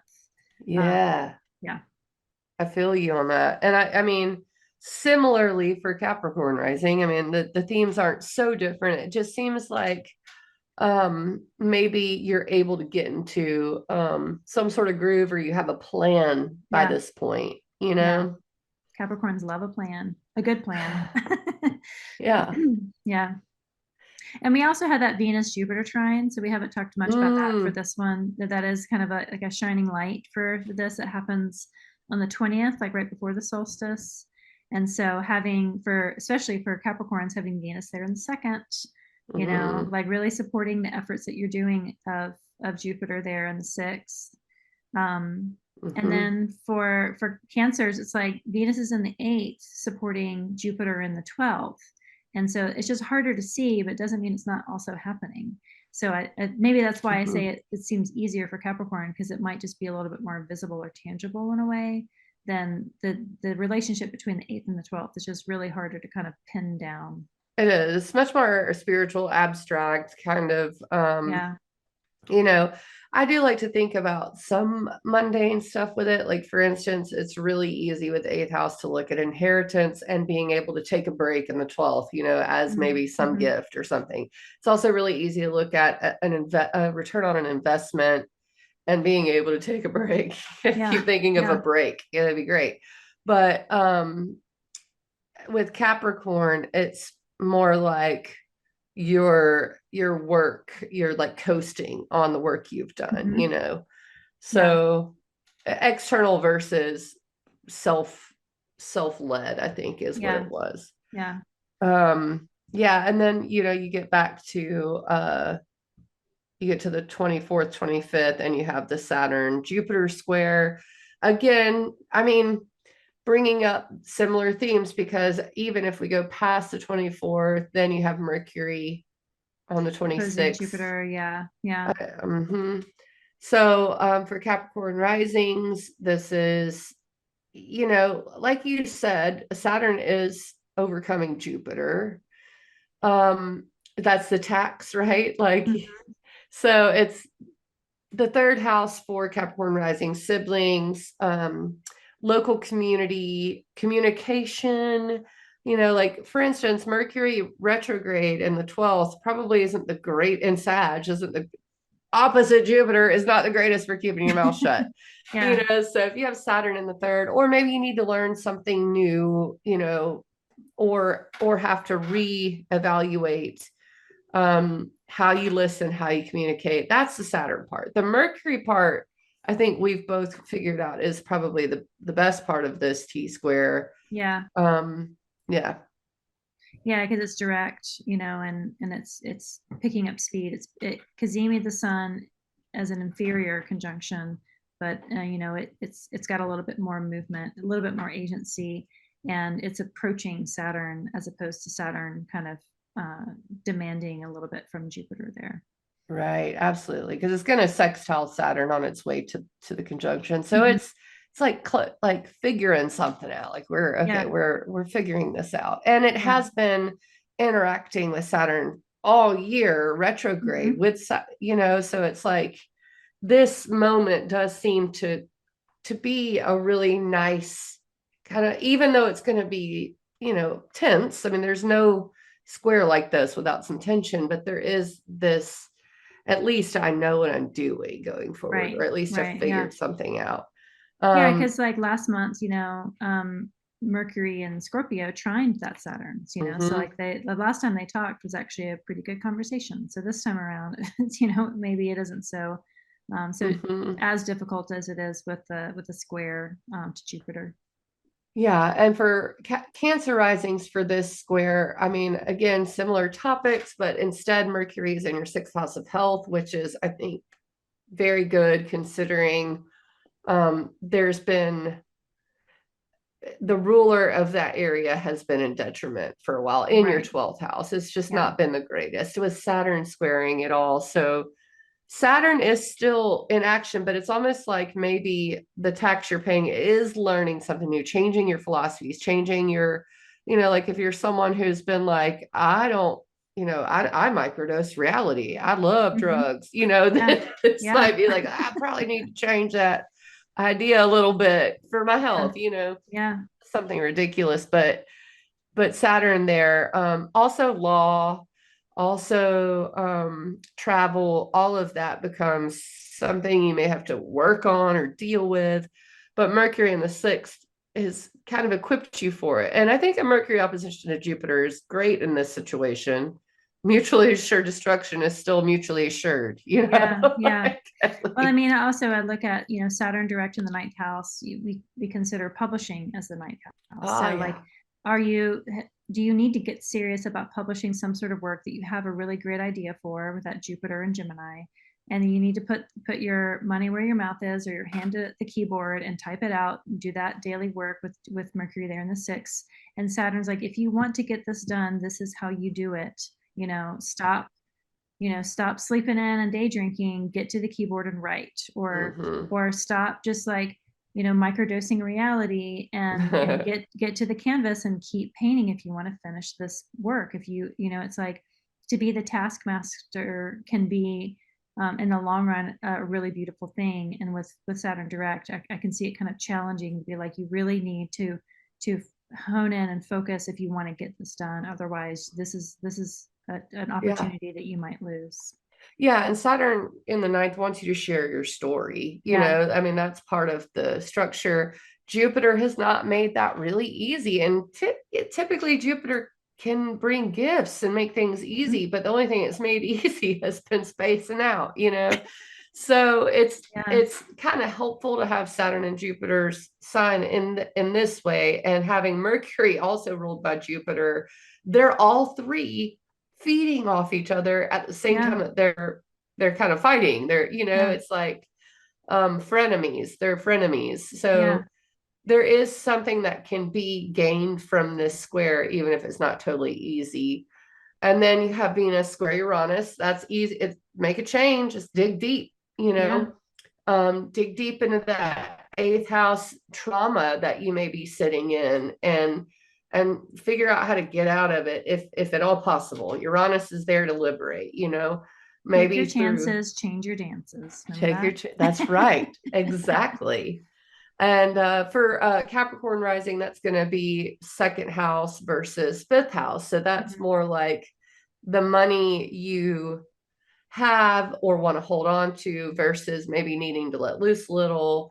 Could be, opposite from that as well. It's like, oh, wait, I don't want to go back to the office. So maybe I should get creative because I can make these Mhm. little crochet mushrooms and sell them on Etsy. So Yeah. there's just some reorganization here. And then we have the new moon, and that is in Cancer's seventh house. Oh, I did it again. Um, hold on. I did it again. All right, here we go. Okay, Brittany. One day. I know that's me. That's the dang, it's Jupiter's fault. I can't. We have been doing this a while. We're on that's 2.5. So we've done 30 minutes for Cancer and Capricorn. It's perfect. And the new moon is in Capricorn's first house of self and identity.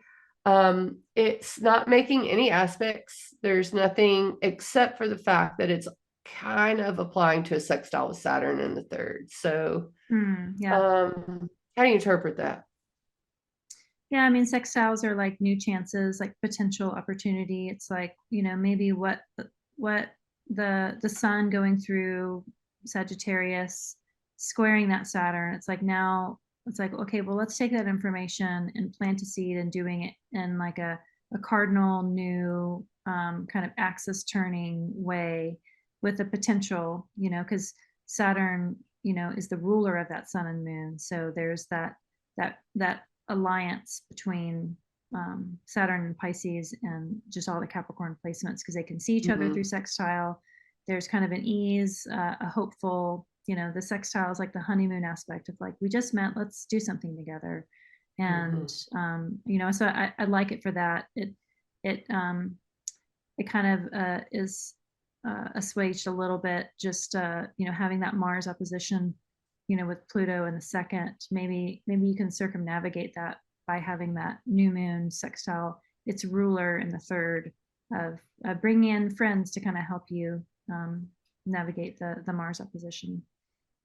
Yeah, I like that. A new, it's almost like a new idea for yourself as well, and Mm-hmm. new thoughts, new concepts coming in. And maybe, that could challenge the way you share things with others or something of that nature. It does feel like they are connected in a way with Pluto being sextile the node and trine the node, and Mars, there's that kind of nice rectangle there. And I think in a way it brings in all of these things and kind of pushes them together. And it's like, hey, new you, how are you going to share yourself with others, even though they're, in conjunct, is still like there's something there. And for Cancer rising, that's going to be in the seventh house of relationship. The Mars Pluto is again one of money. Mars in the second house of your money, your values, versus maybe some power from outside of yourself trying to assert itself.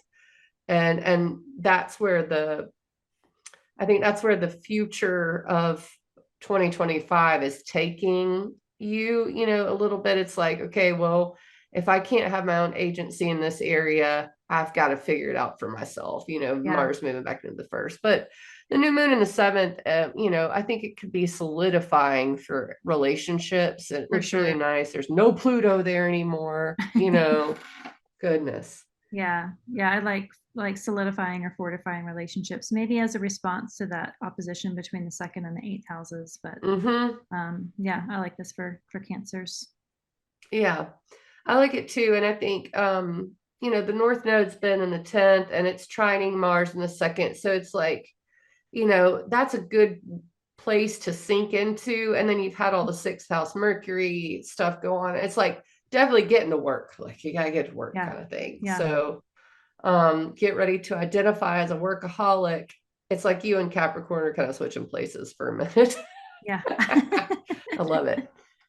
All right, that is pretty much it for Cancer Capricorn.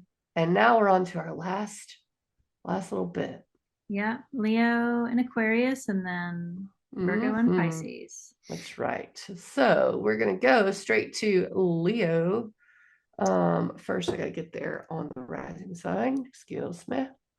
We'll go backwards. So full moon in the 10th house, sun down there in the there we go. 4th.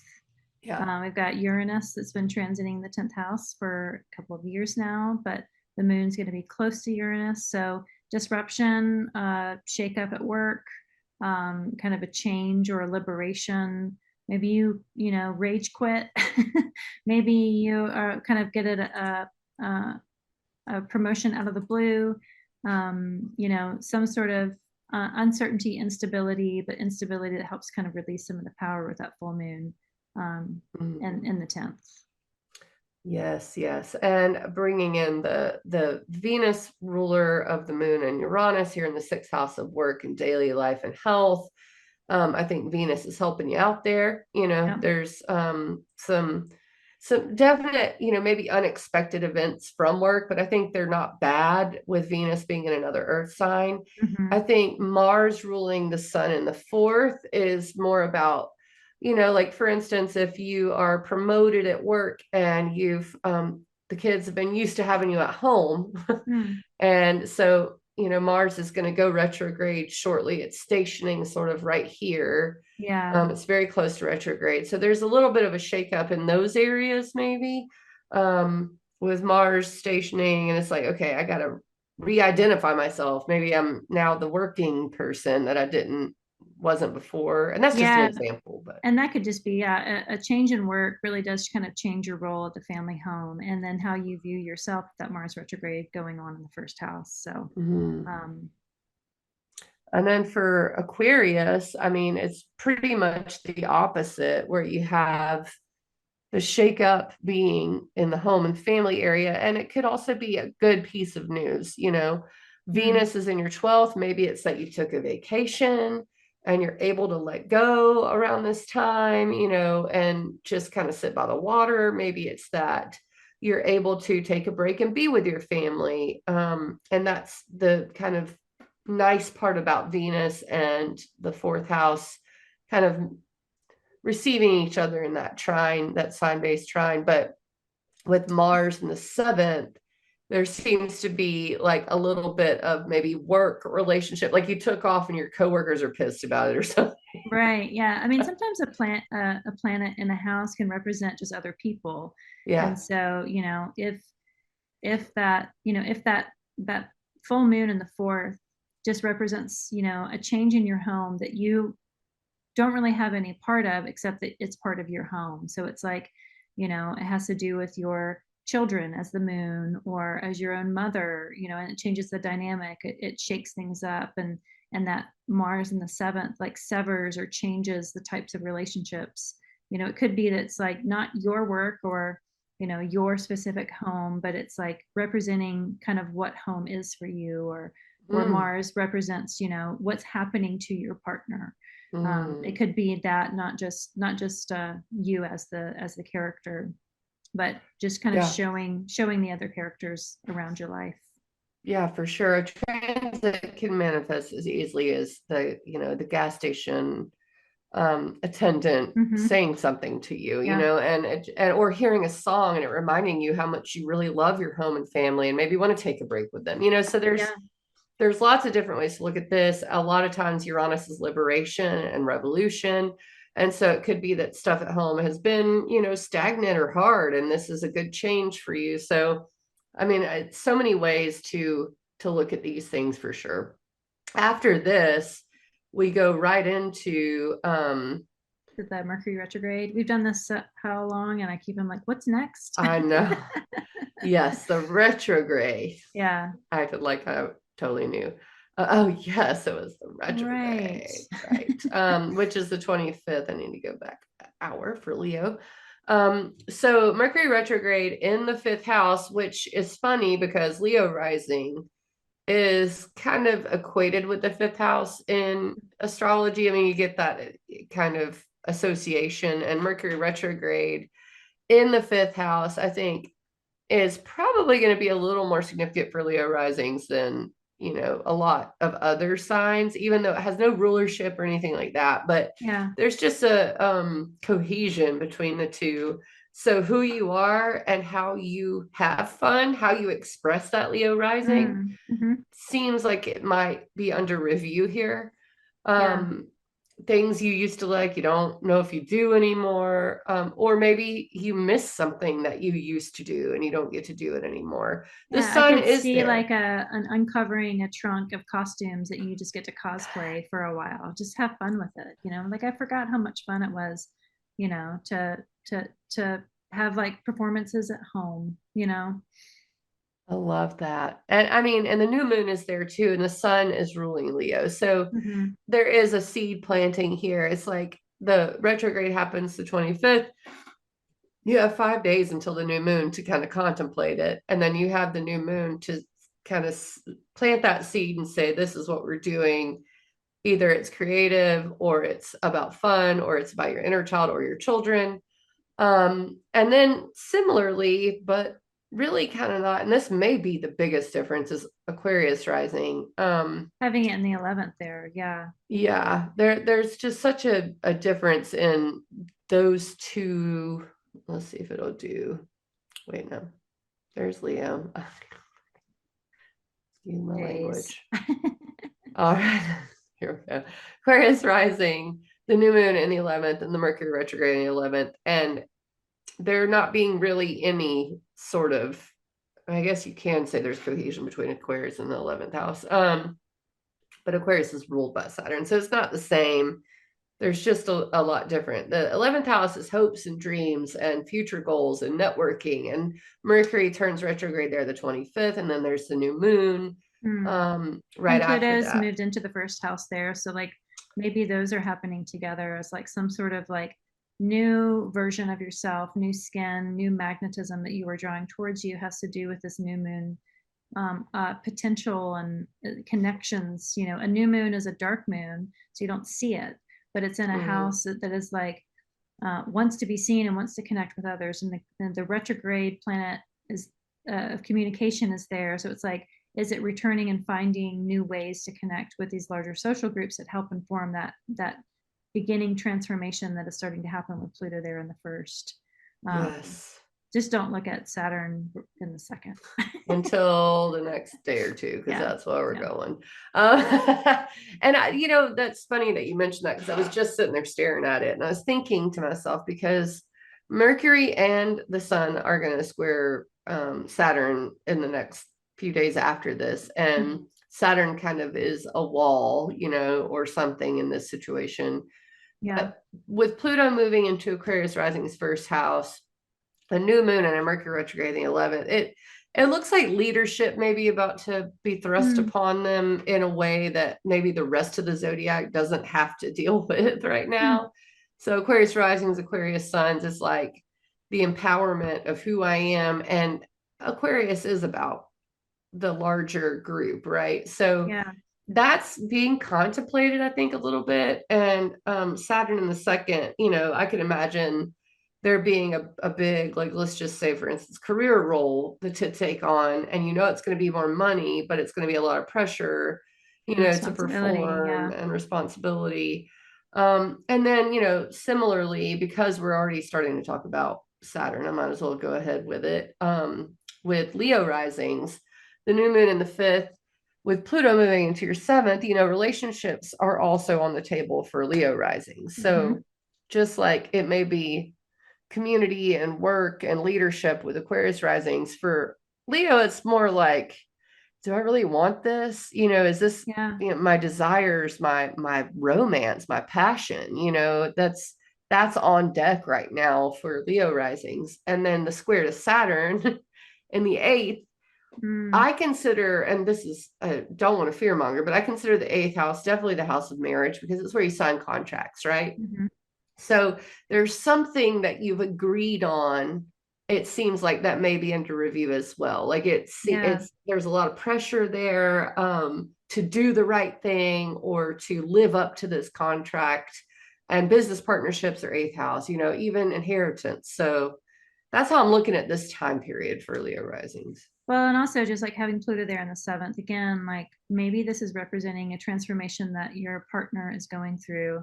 And that's making you reevaluate like the 5th house, the new moon and the retrograde in the 5th house of like, but do I like this version? Like, do I want to also transform myself? Like, but I'm bound by this karmic relationship that is represented by Saturn in the 8th. And so like the tension point there, and Jupiter is in his joy in the 11th house for Leo risings. And so, is there some sort of guidance that I can find, some sort of mentor, some sort of, guru or guide that can like help teach me and help me reevaluate this? Because this feels a little like, my relationship is changing maybe out of my control from the karmic bonds of the 8th house. But I'm given this chance of a 5th house new moon and Jupiter in the 11th in his joy. It's like, it feels like it's big problems to kind of figure out, but maybe good problems to figure out, for the long run. Because Leo, you have Aquarius, you have Pluto in Aquarius in your house of relationships for a very long time. Your relationships are going to transform from now until 2053 or whatever. A while. Yeah. Yeah, and I mean, I could even envision, because right after this, so what we're going to talk about here, and we've done it with every rising sign if you've watched any of the others, is this T-square here for Leo risings. It's 5th, romance, inner child creativity, good fortune. And then 11th, which is where Jupiter is. And neither of those are really poorly. I mean, maybe the Mercury retrograde is the worst part, but then you have Saturn demanding something from the eighth house. Yeah. And right after this, Mars goes retrograde, right? In the first house of Leo, so which is self. And I'm even envisioning, like being in a relationship long term and all of a sudden being proposed to and going, whoa, wait a minute. Yeah. I don't know if I want to do that. Yeah. Um, it just seems like an offer that puts pressure, and Mm. maybe you have to decide, you have to reevaluate who you are and what you really want and the desires you have. And then if you look at Aquarius rising, it's less seems less relationship oriented, and more like the pressure comes from maintaining rather Mm. than starting something. Yeah. It's like the pressure to maintain, and how can I be free with my hopes and my dreams? Or maybe this is not sustainable here. Right. I need to have new plans, new hopes and dreams. Yeah. Especially with Pluto moving into the first of like, I don't want to keep going down this route. Mm. I need something new. Like it's like the fates are requiring this of me. Mm-hmm. If you do this, if you transform yourself, which is totally normal for Pluto in the first house transit, And especially. also with Venus coming up. Yes, and that's actually I was going to go forward because when Mars goes retrograde, so we're here in the first week of December right now, and you can always see the date up here. We're going into the 5th, which is the Cazimi. Mm-hmm. So the Cazimi comes right before Venus changes, and this is kind of like a peak. I feel like this moment, as we've gone through these rising signs, I've more and more felt like this Cazimi is a peak past Saturn a little Mm-hmm. bit, just like what's possible. Yeah. And that's actually what makes, when Venus changes to Aquarius so palpable and Mars goes retrograde, is because you see what's possible. You get this message. Yeah. This is my hope and my dream. Or for Leo rising, this is what I really want. Mm-hmm. And then Venus changes on the 7th and Mars goes retrograde, Yeah. and they're immediately opposed. I know Mars is just sitting there though, so it's Yeah. like, He's slow and they're moving towards each other mm-hmm, in that opposition. But she's kind of got the upper hand because she's forward, because she's fast, and she's kind of plugging into that energy, that battery pack of Pluto, and gathering what she can before she moves forward. It's and and then going into the direct opposition of Mars. I don't know, for Aquarius risings, having Venus there kind of come through, get supercharged by Pluto, and then go through your first house, and then go through your second house, feels mm-hmm. like that's to me, those feels like just on paper pretty good transits. Yeah, I think Mars retrograde there could represent, because you're transforming yourself, how Mm, others react to that, and it's a redo. So it's not, you yeah. may have to lay new ground rules for a relationship or something. For Leo risings though, it's more like maybe the relationship has some change going on, um in a positive way, that you may have to rethink who you are, how you present yourself. I don't know, do you Mm-hmm. have anything you want to offer to that for Leo risings? Yeah, this one's tricky for me. Mm-hmm. Just having Mars there. Um, it's trying the Sagittarius house, so it's trying the Sun and trying Mercury. So it is getting some support there, but is that a good thing? Mm-hmm. you I know? mean, I think with a retrograde in your first house, you're always going to maybe redo either how independent you are. So for instance, if you've spent a lot of time alone, and then you have Venus move and Pluto move into your 7th, and you have the retrograde go through your 5th, and someone proposes, Yeah, like we were saying, and then Mars goes retrograde, and you all of a sudden are faced with not being able to be independent or alone as much as you were able to. true. And maybe that's kind of how this comes out. And it remains to be seen. It depends on your chart. There's so many factors. It could involve children, even with the fifth house. None of this is anything to be afraid of, by the way. When I say the word children in astrology, I don't want anyone to ever take that the wrong way. But it's like, even Things that you someone's create.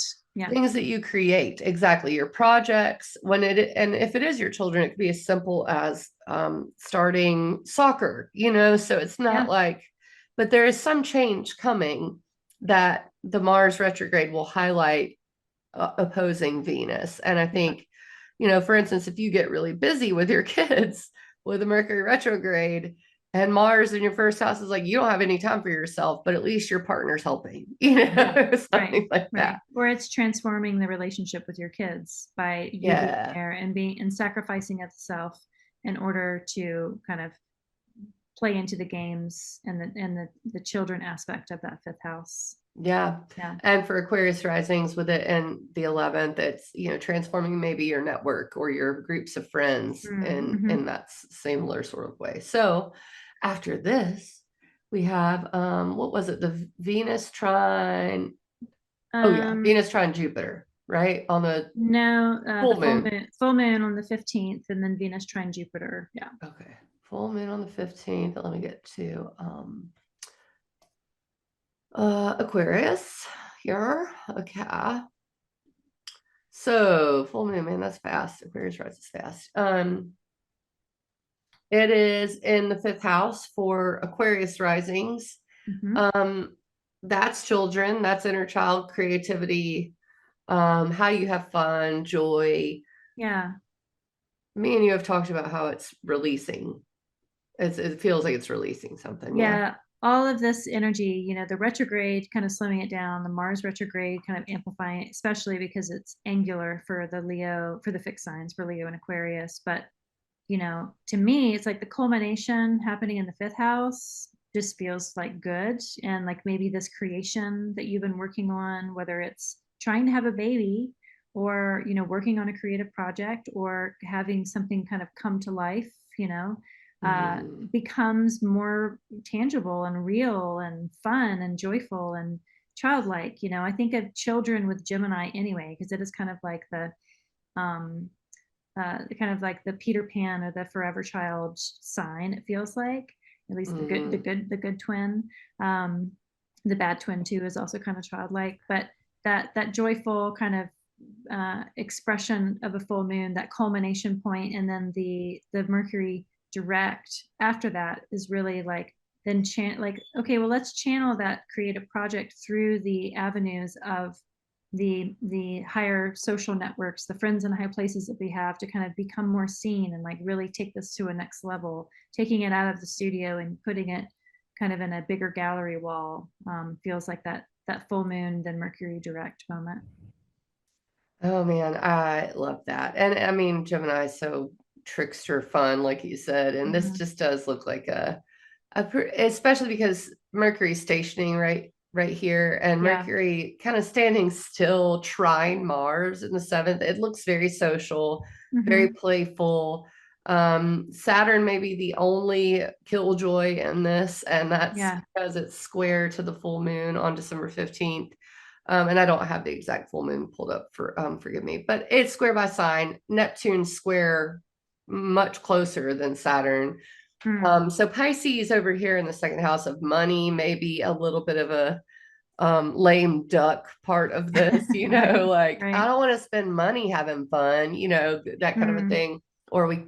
But with Leo rising, I want to say that it's much more like outer world. What am I going to do?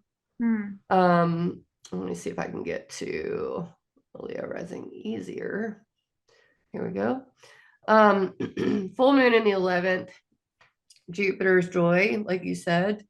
The 11th is also very social. Like I just can't really get over that, the social aspect of this full moon for Leo or Aquarius. Looks just maybe that inspiration of like being in an environment of a social situation and being inspired by those people and being inspired by some sort of Jupiterian figure that then channels that energy once Mercury goes direct, into a creative project of your own. It's like being Mm. around people that really like lift you up, and you just like love that they're doing cool stuff and you want to do cool stuff. And so it inspires you then to go back to the studio after going to on a gallery walk. It's like you and Aquarius kind of like are ships in the night, like passing each other on these artistic journeys. But the full moon right here just feels great, and then channeling that through the mercurial current back into the fifth, I think is pretty cool for Leo. And maybe sacrificing some of yourself in order to give into a creative project. We'll speak to that Mars retrograde in the first. Maybe it doesn't have to be painful or anything, but it's just like, I want to let these things go about myself so that I can give more time to the creative projects that I really desire, or that I kind of was illuminated for me by a figure that was, came through the 11th house, or was shown from the full moon, or however that manifests. I just feel like Yeah. it's going to direct the Leo risings into a really, really sweet creative space for the holiday. You're making me think too of the investment of Saturn up here in the eighth too. It's like, yeah, I may have to invest some time, some energy, or learn to play nice with others, depending, on what is going on with Saturn in the eighth. But yeah, I mean, I tend to like this full moon, doesn't, and then right after you get Venus trine Jupiter, and I think Yeah. that's really nice. That um every single time you'd think I'd learn, but I don't. I just keep not learning, but that's okay. It's okay, Mandi. So Venus trine Jupiter, December 19th, comes from the 7th for Leo risings to the 11th. So there's that, locking into a group or the mentor, or there's just a really nice connection there, I think. Yeah. Yeah. And for Aquarius to have the Venus in your first and connecting to Jupiter in the fifth, again, it's like just inspiring. Like that's what kind of comes with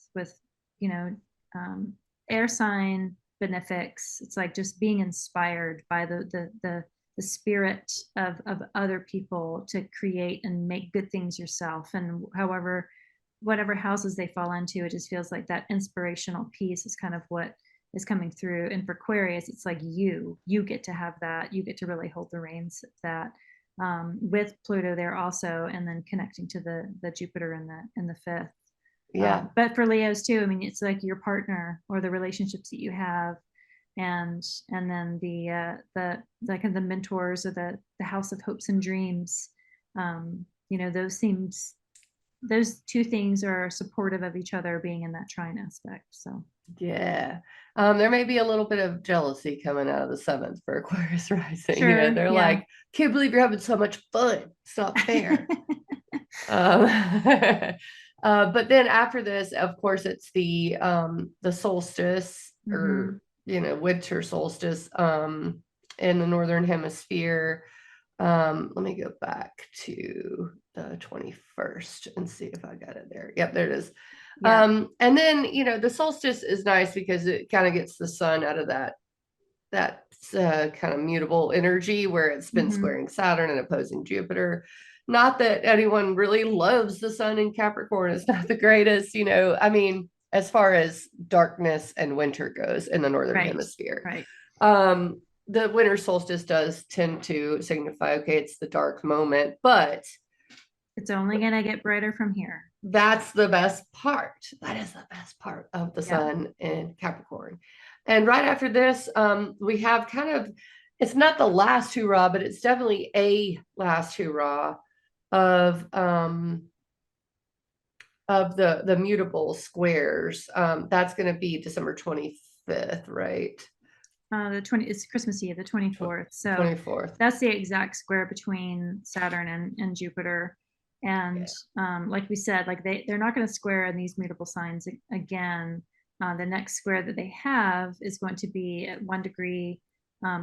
Saturn will be at 1 degree Aries. Jupiter will be exalted at 1 degree Cancer. And so Saturn will still have the upper hand, but will be in poorer condition. Jupiter will be able to kind of, being exalted means that you can kind of ask favor for those that are supporting you. So Jupiter can look to the moon to get reprieve from that that Saturn square. But for Yeah. this, you know, we've been building up to the Saturn square this whole month.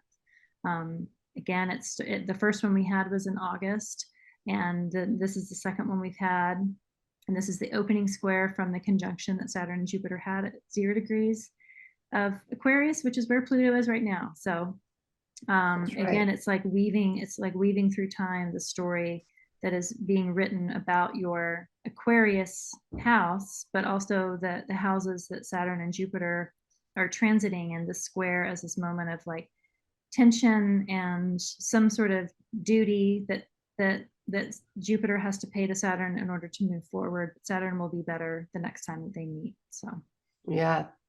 Yeah. And I think with Aquarius rising, it's, you know, what I have, my money, my assets, my values versus, you know, either my creativity, my joy, my fun. And then, you know, as Mercury moves in to do the same thing, just I never learned. On the 26th, Mercury opposes Jupiter and starts to square Saturn. yeah. But you know, it's going to pass the Cazimi point the next day. So it's like, yeah, this may be kind of difficult. The Saturn's got Jupiter on the reins. You know, you may not be like having as much fun this Christmas as normal for Aquarius risings. Maybe it was a lean Christmas. Nothing wrong with that. Maybe you had to hand make your gifts, you know. But Mercury in the 11th house is like, well, you handmade all those gifts and people loved them, you know, like that kind of a thing. Maybe you could make a business out of it. Right. I mean, you know, business, that's what we thrive off of here in America. But with Leo risings, it's a little different because you got Mercury, the gift of Mercury in the 5th house of joy and fun and creativity, whereas Saturn's got the hopes and dreams on. It's like, you know, maybe don't push so hard towards the goals and bring it back to creation for creativity's sake for a little while, you know. At least that's what it seems like. And Saturn in the 8th is going to be like, you know, maybe you don't have the money to sink into the materials for a widespread project where you're going to sell a bunch of stuff, but maybe you have just enough money, or someone in your life who's like, here, I'll buy you the paint so that you can paint this thing. And it's easy to say art when you're talking about this stuff. It's not so literal, you know, it depends on your own chart. It may not be actual art, but whatever is creative for you. Spreadsheets are creative, you know? Yeah, because then like when the new moon happens at the end of the month, you know, that activity is going to move to the next house, the 6th house for Leo. And so it really will kind of you know, anchor in like, you know, okay, well, I had this idea, 5th house, you know, Sagittarius, but I was kind of bound by the limitations of my 8th house obligations. So the 6th house new moon is like, how can I do the work myself? And what kind of schedule and routine and ritual can I create for myself that I'm willing to put the hard work in and to kind of make manifest something that I have control over, that Saturn can't tell me what to do. And you probably will, Leo rising. You'll probably be busy. I mean, it seems like leading through the new year, whatever you decide to get into right around this time, may end up being something that causes you to not have as much rest or retreat as you want. With Mars going back into your 12th, it's a little different with Aquarius rising, because what you have there is a new I try so hard. This has not been the easiest. Okay. With Aquarius rising, you have the new moon in your 12th house, and it's like maybe you're bored, you know? Whereas for Leo risings, it's like, oh, I'm getting started. You're getting busy. This is like, maybe I'll try to get busy. You know, and maybe, you know, that's harder for you right now or something with the full moon coming in after the new year. So I feel like the new moon for Aquarius risings is just, it's like, hurry up and wait a little bit. Yeah. You know, Saturn's sitting there in the second in Pisces, sextile to the new moon in the 12th. And it's like, I got my physical assets are probably good and secure with Saturn there. I don't really need to shake them up right now, Yeah, it's true. But with Leo rising, it's like, well, I mean, all I've got is debt. What do I have to lose? Not that all Leo risings have debt, but like there's just a more of a gamble, I think, for Leo risings than there is for Aquarius rising. Yeah. Although Jupiter is in the 5th house of gambling. That's true. So. That's true. Yeah. Just be careful till Jupiter goes direct. So that's that's that for Leo and Aquarius. So we're on to the last one. Right. Virgo Pisces. I think maybe I'll learn my lesson with the ability to skip hours now. Let's see. We'll see. Now I got to go all the way back to the 15th because that's the full moon that we're coming up to. And let's go back to Virgo. Here we go. Virgo rising. Full moon in the 9th house. Woo, buddy. Virgo risings. Like, they love that 9th house stuff, don't they? Yeah, I can see with Uranus there, being the disruptor for that full moon. My husband's father, when he was a kid, ran away in the middle of a thunderstorm to join the seminary. And there you go. They sent him home. Like, they're like, you're like 9 years old. But like, this is like running away in the middle of a storm to join like a higher order sort of thing for Virgo risings with the full moon in the 9th. For Pisces, it's going to be full moon in the 3rd. So again, that's that spiritual place. But just that illumination of belief, and how you live matters more than what you believe. And for especially Pisces risings, like having that illumination of like, what are you doing in the 3rd house as a part of your own like ancestral temple, and the do you have a family altar that you kind of like honor, or do you have a daily practice that you that is now really coming to form? I like that the moon finds her joy in the 3rd, so especially for Pisces risings, I think that's a really sweet full moon to have. But it might be it's harder for me to see how it would be disruptive in the 3rd house. Maybe it's just a change in the way that you practice whatever you claim your beliefs are, or the environment around your siblings or your neighborhood, or the circumstances around you really like radically shift, and that in itself kind of feeds into the spiritual axis. But I do like this for both the Pisces and the Virgos. I do too, and I like the rulership of Venus to the moon and Uranus. For Pisces risings, it feels like there's a lot of support that's going to come in from the community. Maybe routine is not as settled, and that's causing the need to have either change of mindset or just, like being okay with the disruption a little bit because you've got the support. But with Virgo rising, it's more like Venus in the 5th. It's like, okay, I don't know what I believe because this has awakened some joy in me that I wasn't aware of, and it's a good thing. It's like the liberation from a fixed belief is the best case scenario for Virgo rising that you can have, because they all have Taurus on the 9th house, and they hold pretty strong beliefs, but then you have Mars in the 12th, and there's that, still small voice that's making you question those beliefs. So maybe going into that creativity, and that's your fun, your joy, just having a good time is the way to kind of liberate yourself. Now when it comes to what happens right after this is when we do the little changes that we have to make, this is the fixed axis. Yes, this was like the initial like seed burst,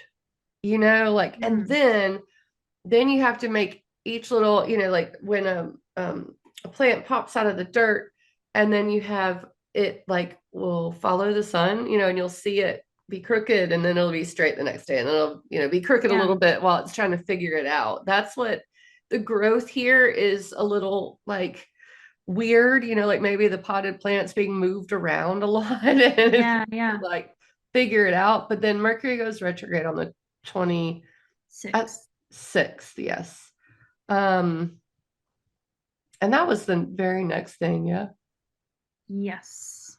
Okay, I good. think we would have gotten it down this far into it, but It just like starts to get all jumbled up and garbled, and I feel crazy. yeah, I Okay. mean, I guess like Pluto goes into Aquarius on the 19th, so that kind of changes that. That gets it out of Capricorn for good. But then really the we're going to be talking that for 20 years. Like this Yeah.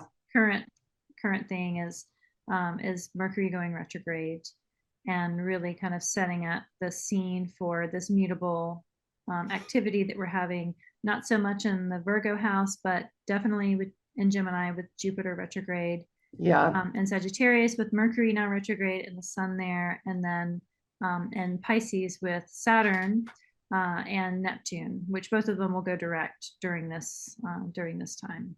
Yeah.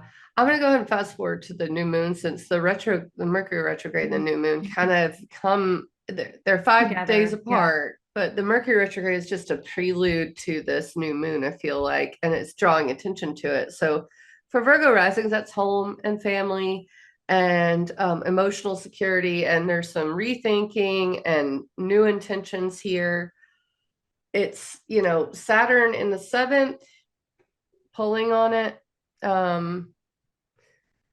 I feel like that's just the responsibility. I don't know if it's as much of an obstacle as it is a responsibility for Virgo risings, and heavy, or you got to Yeah, work at it. just Yeah. anecdotally, I know, of Virgo risings that, they're having trouble in relationships because there's this stagnation of wanting their partner to change, and they haven't been willing to change. They say that they're willing in therapy and they're not changing. Not Mm, that every Virgo is dealing with this, but it felt symbolic of like, of again, that planet maybe isn't you, it's representing someone in your life. And if there's like this mhm. stagnation or this defiance or refusal to move, when the demands of that Pisces Saturn might be greater, be really demanding more from the Sagittarius and Gemini houses for Virgo risings. But when it goes Mhm. direct, maybe there might be some change, and know that it's like, in a way, it's just like enduring it and waiting it, and maybe having that new moon to anchor in and be like, I really want this to happen. I really want this home to work with my relationship of the seventh, and having the Yeah. Kazemi also kind of come through. And it's like, how can you make this work? What kind of secrets can you really root in and nest for Virgo risings? Or for Pisces risings, it's that self. It's like, I feel stuck. I feel stagnant. I feel slowed Mhm. down. I feel delayed. I cannot move forward. What is happening? It's like leaning into what's the direction of that 10th house energy, and the new moon and the Kazemi that come through to kind of help lead you out, even though, Saturn's going to be there for a little while longer, but it's just like that stagnation and that delay, and just Mhm. having to endure it in order to the only way through is through. Mhm. Exactly. And this is going to keep showing up all the way through the end of December. Like, Yeah. we have the Mercury retrograde, then we have a Kazemi, and I'm just talking about these mutable spots for Pisces and Virgo rising, because the only other two signs that are affected so heavily by this stuff is Gemini and Sag, all mutable signs. So, and I'm going to highlight Virgo here because it's the two sides of the same coin. There could be a situation in which a Pisces rising is holding on too tightly to a relationship to avoid the work that they need to do Mm-hmm. themselves, Yeah. or in career, because Saturn does represent career. And I could see with these two things, maybe at first trying to avoid the need to be a responsible adult, for a Pisces rising, and just, like kind of resting on the relationship a little bit. Yeah. and that changing. And similarly for Virgo rising, the refusal to uh let me go back because I want to look at what I was thinking. Right. So the refusal to change something in regards to relation, like, you could have let the relationship go stagnant too. And I Mm-hmm. think with, maybe not paying attention to the relationship and maybe resting too much on yourself because there's nothing in Virgo. Yeah. So, maybe I'm just going to detach from it because it's too hard and I don't want to do the work. So there's these, like, it's kind of a mind, Fuck. bender. Yeah, mind fuck. A mind fuck is what I was gonna say. It definitely bends the rules when you have all four of these things happening at the same time. When you have nothing in one of the signs, you can't ever tell if it's going to be you holding on too tightly or avoiding that spot. Yeah. Like, Yeah. which one is it? Yeah. So with Mercury retrograde and the new moon for Virgo risings in the fourth house, it's like, how are you doing, nurturing yourself? There's Mm. nothing in Virgo. Maybe you're not, at Yeah. all. And maybe you're, instead of nurturing yourself, you're nurturing the relationship.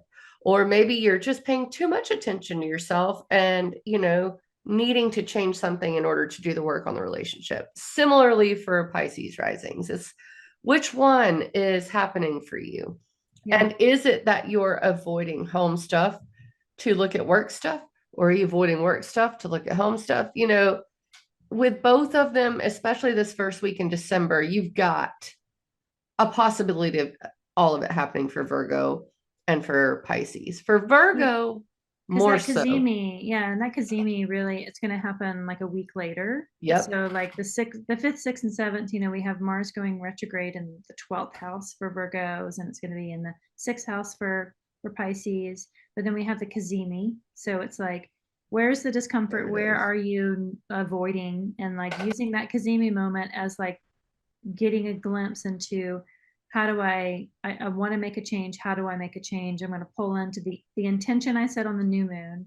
Now I have a tool or a clue from the Kazemi, and that will kind of help answer what this discord is, what Saturn is making me address in these angular houses, these very loud, potent houses for both Virgo and Pisces. So that Uh-huh. week, like we have the retrograde of Mars, we have the Kazemi, we have, Venus getting very close to being conjunct Pluto in Aquarius, in the sixth house, which I think is a kind of a cool placement for Virgos. And Mm-hmm. that week really does kind of like begin that week to the full moon is like, okay, now like buckle up. We've got like a lot of shifts happening before, and it's going to come to a head around the full moon before there's relief. Yeah. Yeah. I think for Virgo risings in particular, it's probably really easy to escape into work Mm-hmm. and to career and ignore the rest of it, no matter what's going on. It could be Yeah. good stuff. And Virgo's like, still got to work, got to follow the rules, got to work. Yeah. So there's a sense that this Mercury retrograde is like, no, but how do you feel? Like, Yeah. what do you feel, my friend? And then with Pisces risings, it's a little different because you got Jupiter being the ruler of Pisces in Gemini. It's like, um, maybe I feel like home has been uncertain, even for it's both Virgo and Pisces risings feel like home is not certain right now. There's Yeah. something off with the home and family area for both Pisces and Virgo rising. Yeah. Um, and the Mercury retrograde is going to probably bring that into focus, whether it be I can't settle down because my career is not settled for Pisces risings. Mm-hmm. And for Virgo risings, it's I'm only paying attention to my career. And so my home life is going to be a little wonky until I pay attention to it. Yeah. Yeah. So both of those things come up. And I think luckily the Kazemi does bring something into focus. For Pisces rising, it maybe a job comes through, Mm-hmm. and then you have to what? Adjust your routine because Mars is going to go retrograde. Maybe you haven't had one. And Yeah, I mean, and like this whole time, like that square is perfecting, like Mercury mm, is squaring Saturn Jupiter is retrograding back into more of a perfect square. The sun is squaring Saturn, during that, that fifth, sixth, and seventh. It's like it's within orb that entire time. And, the Saturn square perfects on Christmas Eve, but we're feeling it here. So it's like all those themes that are coming up with the Cazimi, and then with the full moon, and then with the perfected square. It's like they just get more and more clear, especially as the planets become direct. And it's like, we know what the clarity is. We know how to move forward. Now let's move forward. Jupiter's the last one to go direct, but there's it's like a building up, and then there's movement, so it's like true to mutable form. It's like lots of change, but none of it's really like lasting so long. We've got the Mars retrograde in Leo and Cancer to last a lot longer than these mutable squares that are happening. Yeah, these are just like the impetus, it feels like, because once we get into Jupiter square Saturn and cardinal signs, that feels like, okay, now it's solidified. But this is the impetus for the change, the realizations, the need to explore it. And then you do have the Mars retrograde starting for Virgo risings in the 12th house, and Venus moving into the 6th. So, again, maybe it's good that they've escaped into career for a while, because Venus moves into the 6th and it's like, good job. You've done really good at work. Yeah. And Mars retrograde in the 12th is like, I'm losing my mind, Yeah.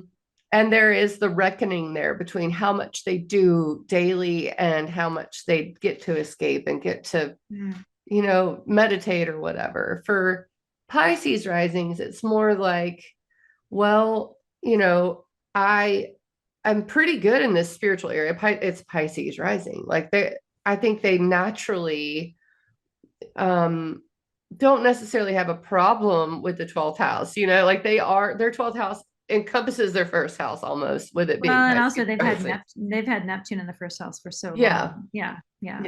One Pluto, thing I wanted to mention about Virgo risings having Mars there in the 12th. Mars in the 12th is tricky. Mm-hmm. And especially for a sign that has a penchant for criticism, particularly self-criticism, having Mars in that 12th house of like the intrusive thoughts will win if you let them. And so since Mars, if you give something for Mars to do, it helps Mars a good bit. And so as a practicing lucid dreamer, I will proselytize on the practice of lucid dreaming for Virgo risings, because if you need to give Mars something to do, it's in the 12th house. And the 12th house is a place that is like, to me, I access my dreams through the 12th. Now I natally have Pluto in the 12th, and I feel like that's my superpower, is lucid dreaming. So I'm not saying it's easy, but you can train yourself to practice lucid dreaming. And while that transit is happening, there's so much magic that you can dig up from working with 12th house stuff, and give Mars that channel to work with it while it's in your 12th, because it's not easy. Like I will just say that Saturn likes being there, but Mars not necessarily. I just feel like it's like so self-sabotaging for Virgo risings. Tell you a story just from last night from my Virgo rising partner, who he said something like, have you ever just thought about, and it was something like that I literally looked at, I said, I think that's called an intrusive thought.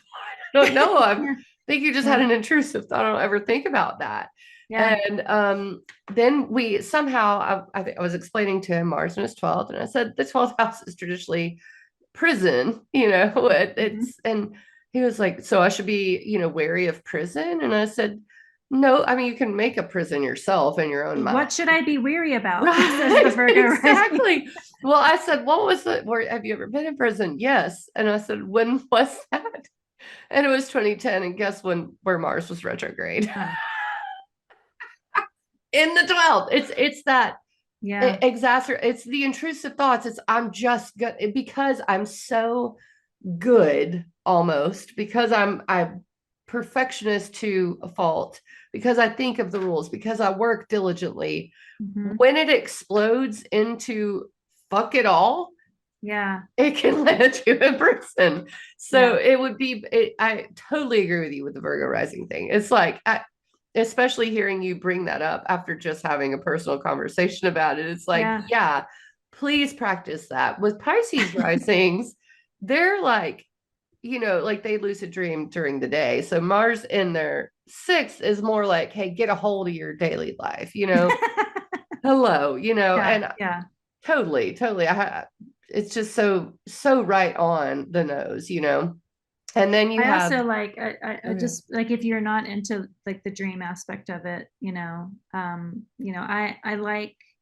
I like sharp edges with Mars. Mars likes to Mhm. sever, and so maybe you get into there's the chop wood, carry water. Like get into the chopping wood, or clearing brush for a trail, or doing something that's like it fulfills the requirement of Mars. It's like get into sharpening your knives or go to throw axes at one of those axe throwing places. It's like really kind of channel that because for Pisces, Mars is in its house of joy. And so maybe it'll be a little bit more constructive.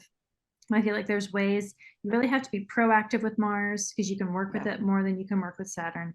And but especially for the Virgo risings, I was like, just please, like, you love to have little projects to work on, use this as a little project, and Mm. don't like implode on yourself from the infestation of intrusive thoughts that you were bound to happen if you don't like get ahead of them. Oh, yeah. So yeah, Yeah, I there's your can. sign. There's your sign. Okay, so the full moon is after this then? Yeah, the Yeah, 15th. Yeah. that's right. We're getting better and we're almost there, you guys. So for Virgo risings, we got we can start with Pisces rising. Well, no, I'm gonna start with Virgo rising because it'll be more right on. Okay, full moon in the 10th house here. Virgo rising, illuminating the career stuff. Um, something I feel a little confused by the Virgo risings on this one, I think, because Mm. it sort of looks like relationships at home have been worked on. And then by this full moon, it's like relationships at work become a thing. I don't Yeah. know. Yeah. I like the moon and Jupiter there up in the 10th of like just being recognized at work. Mm, And maybe with that comes the responsibility of like stepping up and it kind of feels like a gift will come through for the workhouse for Virgo risings, but then it's kind of like, oh, you're the teacher of the year, like you get this like award, but then you realize is that as teacher of the year, then you have to go to like all these other meetings every single month for the remainder of the school year because you're teacher of the year. So it's like the responsibilities that are bound by that Saturn and Pisces in the 7th, but the award and the accolades and the recognition and the illumination of that full moon in the 10th comes with it. But it's kind of like then it's got to kind of pay its dues back to that 7th house Saturn. But yeah, I agree. I think that the 4th house Sagittarius for Virgo risings feels kind of like you've done a lot of work. You had the Kazemi, you're having the retrograde, you had the new moon. Like there's like some you've got bona fides there. It's really looking at the 10th and the 7th. I agree. And again, I did that again. 12 hours is what I'm trying to go for because Pisces rising is going to have that in the 4th house of home and family. Mm-hmm. Whereas it feels like the career stuff's been worked on. The home and family area, if there's been problems, and I know Pisces rising right now in between homes. So it's just like so right on the nose. But then this December 15th time, not feeling tethered as much as like, or grounded, maybe is a better word, almost feeling like I'm floating off into space. I need a place to be. And maybe that answer comes, maybe it comes because of a job or something. I don't know. Right. Yeah. because at this point Venus is getting closer to the trine. It's like 5 days away, but Mhm. trining that Jupiter down there in the fourth. So maybe some help will come in from that Venus in Aquarius for for the fourth house for Pisces, but then the 10th house also Mhm. for Virgos, like swooping in and being that really, there's a lot of I made a kind of a naughty list and a nice list, and the Venus trine Jupiter was clearly the nicest thing. I love a Yeah. Kazemi. I'm a Kazemi girl all the way. Love new moons. I was born on a new moon. I love when the sun ingresses into a new sign. I love so much about astrology, but Venus and benefic trines are like hands down, great on paper. And I feel like, Yes. especially for this, they might be busy kind of coming to the aid of of themselves in a way, but especially for Jupiter there, Yeah, for for everybody. yeah, for everybody. And for Virgo risings, the full moon was in the 10th house, and then Venus comes into trine it from the 6th. And it definitely at Mm-hmm. that point feels like really good for work, really good for career, maybe routine, which is funny around the holidays. You don't necessarily, It is a lot of work. The holidays are so much work. yeah, you you're know right. it's like obligations at work, and then just like I have a cookie swap and I have to like print off the holiday cards, and then I have to like go buy stamps, and then I have to make sure I've got everything on the list, and it's like so much Mhm. work in addition to like if you have end of the year, end of quarter stuff that you have to deal with for work. It's like Mhm. that's the last haul, and that's all that pressure. I feel like we might see that more leading up to the full moon, and then there might be a drop off, but it'll still feel the pressure will still be palpable on this day, even with the trine. So hopefully that trine will help just kind of like accelerate things to find ease and support quicker. Yeah. Yeah, and I do think the full moon is something that illuminates, and then you get the very nice Venus trine Jupiter, and then it's almost right back to the pressure because of Jupiter square Saturn. And so for Virgo risings, Venus trine Jupiter seems like good, you know, flowing work stuff. Maybe you were able to take off or something, or maybe it's just going really well because it's the holidays, it's light work. And then it's like, oh, but by the way, these two areas, the seventh house of relationships and the 10th house of career, are going to be pressured again. Yeah, And that gets closer to Christmas, which makes that's the end of the year. So yeah. it's like a brief reprieve in the middle of Thanksgiving and Christmas, and then Christmas pressures again. Maybe someone is pressuring you to go on a trip or something, and you just don't Mm, want to. But before that, maybe you do, and it's like they just switch up really fast, I think, from here to the square on the 20 fourth. right. um so the 18th to the 24th is like 18th is really nice, and then you get the square. For Yeah, and you Pisces, just saying yes. that, like the pressure for Pisces risings to come home for Christmas. It's like, Mm, that obligation of self to the home. And it's like, do I want to spend Christmas at my home now as an adult, or do I want to go home to my parents' house, to my grandma's house, or to my aunt and uncle's house? Like, what is that obligatory familial duty? Is it to myself? Is it to the external family while they're still alive? Like all those things that you wrestle with during the holidays. I feel like Pisces risings might feel it even more so with that tax of the fourth house being paid to the first. yes, exactly. And right before that on the 19th, it seems like it's fine. It's like, oh, things are cool. And it's like you get this really nice, I guess, reprieve. It looks like escape. Maybe you were allowed, let's just pretend you've been in between houses, and Mm, someone's like, hey, I'm going out of town for Christmas. Come stay at my place. And yeah. you're at this really nice place that you're really enjoying, this kind of sauna. And then all of a sudden, your, father is like, but I can't do Christmas without you. You're coming home, right? Mm-hmm. And then all of a sudden, you're like, oh, you're leaving the little Like nice. waking up out of a dream. Why? Yes.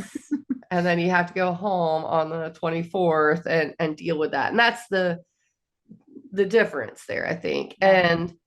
And it's similar for the Virgo rising, you know, where you have Saturn in the 7th and Jupiter in the 10th. And it's like at first, things with the routine and home and the career are fine. And then the pressure comes back in. And maybe it's that Working on Christmas Eve. Working on Christmas Eve. And your partner's really aggravated by it. Yeah. And there's the Rightly Saturn. so. Yeah. Yeah. So, and then after this is the new moon, and we're at the end of the year, and we all celebrate the end of the year, especially astrologers, because it means we get to look at a new set of things, and that's really nice. Yeah. So for Virgo rising, new moon is, let me just go actually here, is in the 5th house of creativity, romance. Totally makes sense after the Saturn Jupiter square from the 7th house to the 10th house. You may need to rekindle something or just have some fun, you know? Yeah. Yeah. It's like, yes, I had to work through Christmas, but how about New Year's Eve? Let's go somewhere, you know? Yeah. Kind of feels like that. And that's when the Mars retrograde opposite Pluto also kind of rears its head, you know? Yeah, go on that trip, Virgo. Go on the trip and you know, keep yourself busy, but yeah, like have fun. Like use that new moon as a seed of like, I commit to myself to like put in my daily planner to have fun for at least 90 minutes a day. Mm-hmm. Yes. Yes. And for Pisces risings, it's goals, dreams, networking situation that you're really cementing that in your 11th house. And you know, the sextile to Saturn is nice in that it's like you've been through all of this, the Mercury retrograde in your 10th, and it's like I know what I want to do and how I want to present myself, you know, and I'm going to commit to putting that out in the world. Yeah. Yeah. And the Mars retrograde opposite Pluto here is maybe it's time to like put the pedal to the metal, you know, and it's going to get busier. Mars will retrograde into the 5th. It may not be exactly fun for a minute. It's putting in a lot of work and like less of a, you know, joyful time while Mars is retrograde there, while you're figuring out what joy is in the middle of all of this. You know, what is it? What do I need in my heart when I'm trying to push in career or trying to push in the outer world or whatever? And then Virgo rising, you know, it's like, what do I need by way of how do I need to shift my goals? And because Mars will retrograde right after, like January 6th is when it goes back into Cancer. So it's like this moment is like, go ahead and escape while you can a little bit, you know, because you're going to have to really start to tune into what you want for your future and what you want for your goals. Possibly as a response to all of the mutable stuff that's been going on, you know? Yeah, that's true. Like the cardinal will at least like really like start to take form of like true shift instead of the back and forth. And to be a little bit more like longer lasting or direction, you know, really pivoting that life direction a little bit more. And you know, like we'll probably do a January forecasting. So this will be one of the first ones that we talk about. So this is kind of like setting us up for that. Yeah. But honestly, I think that the Mars opposite Pluto is going to be one of the bigger transits, the louder transits that we see, because it's the first time that they've really come into that exact opposition with each other. And so that'll really start off January with quite a point of tension, challenge of power, you know, definitely. That's right.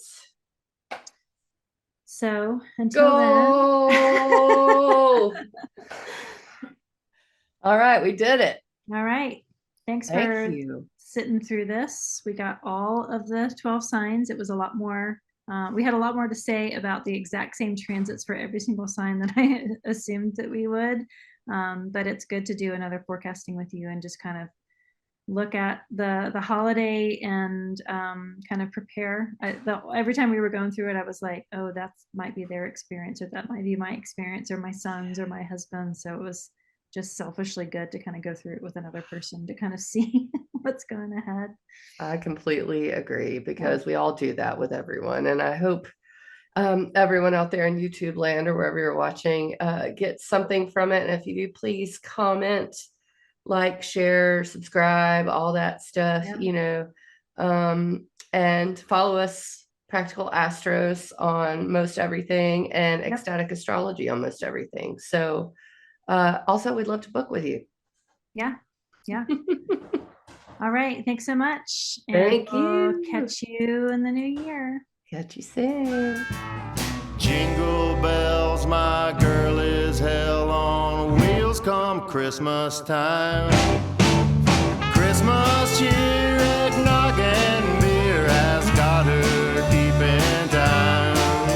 With all my friends and all my kin, hell, everyone in town.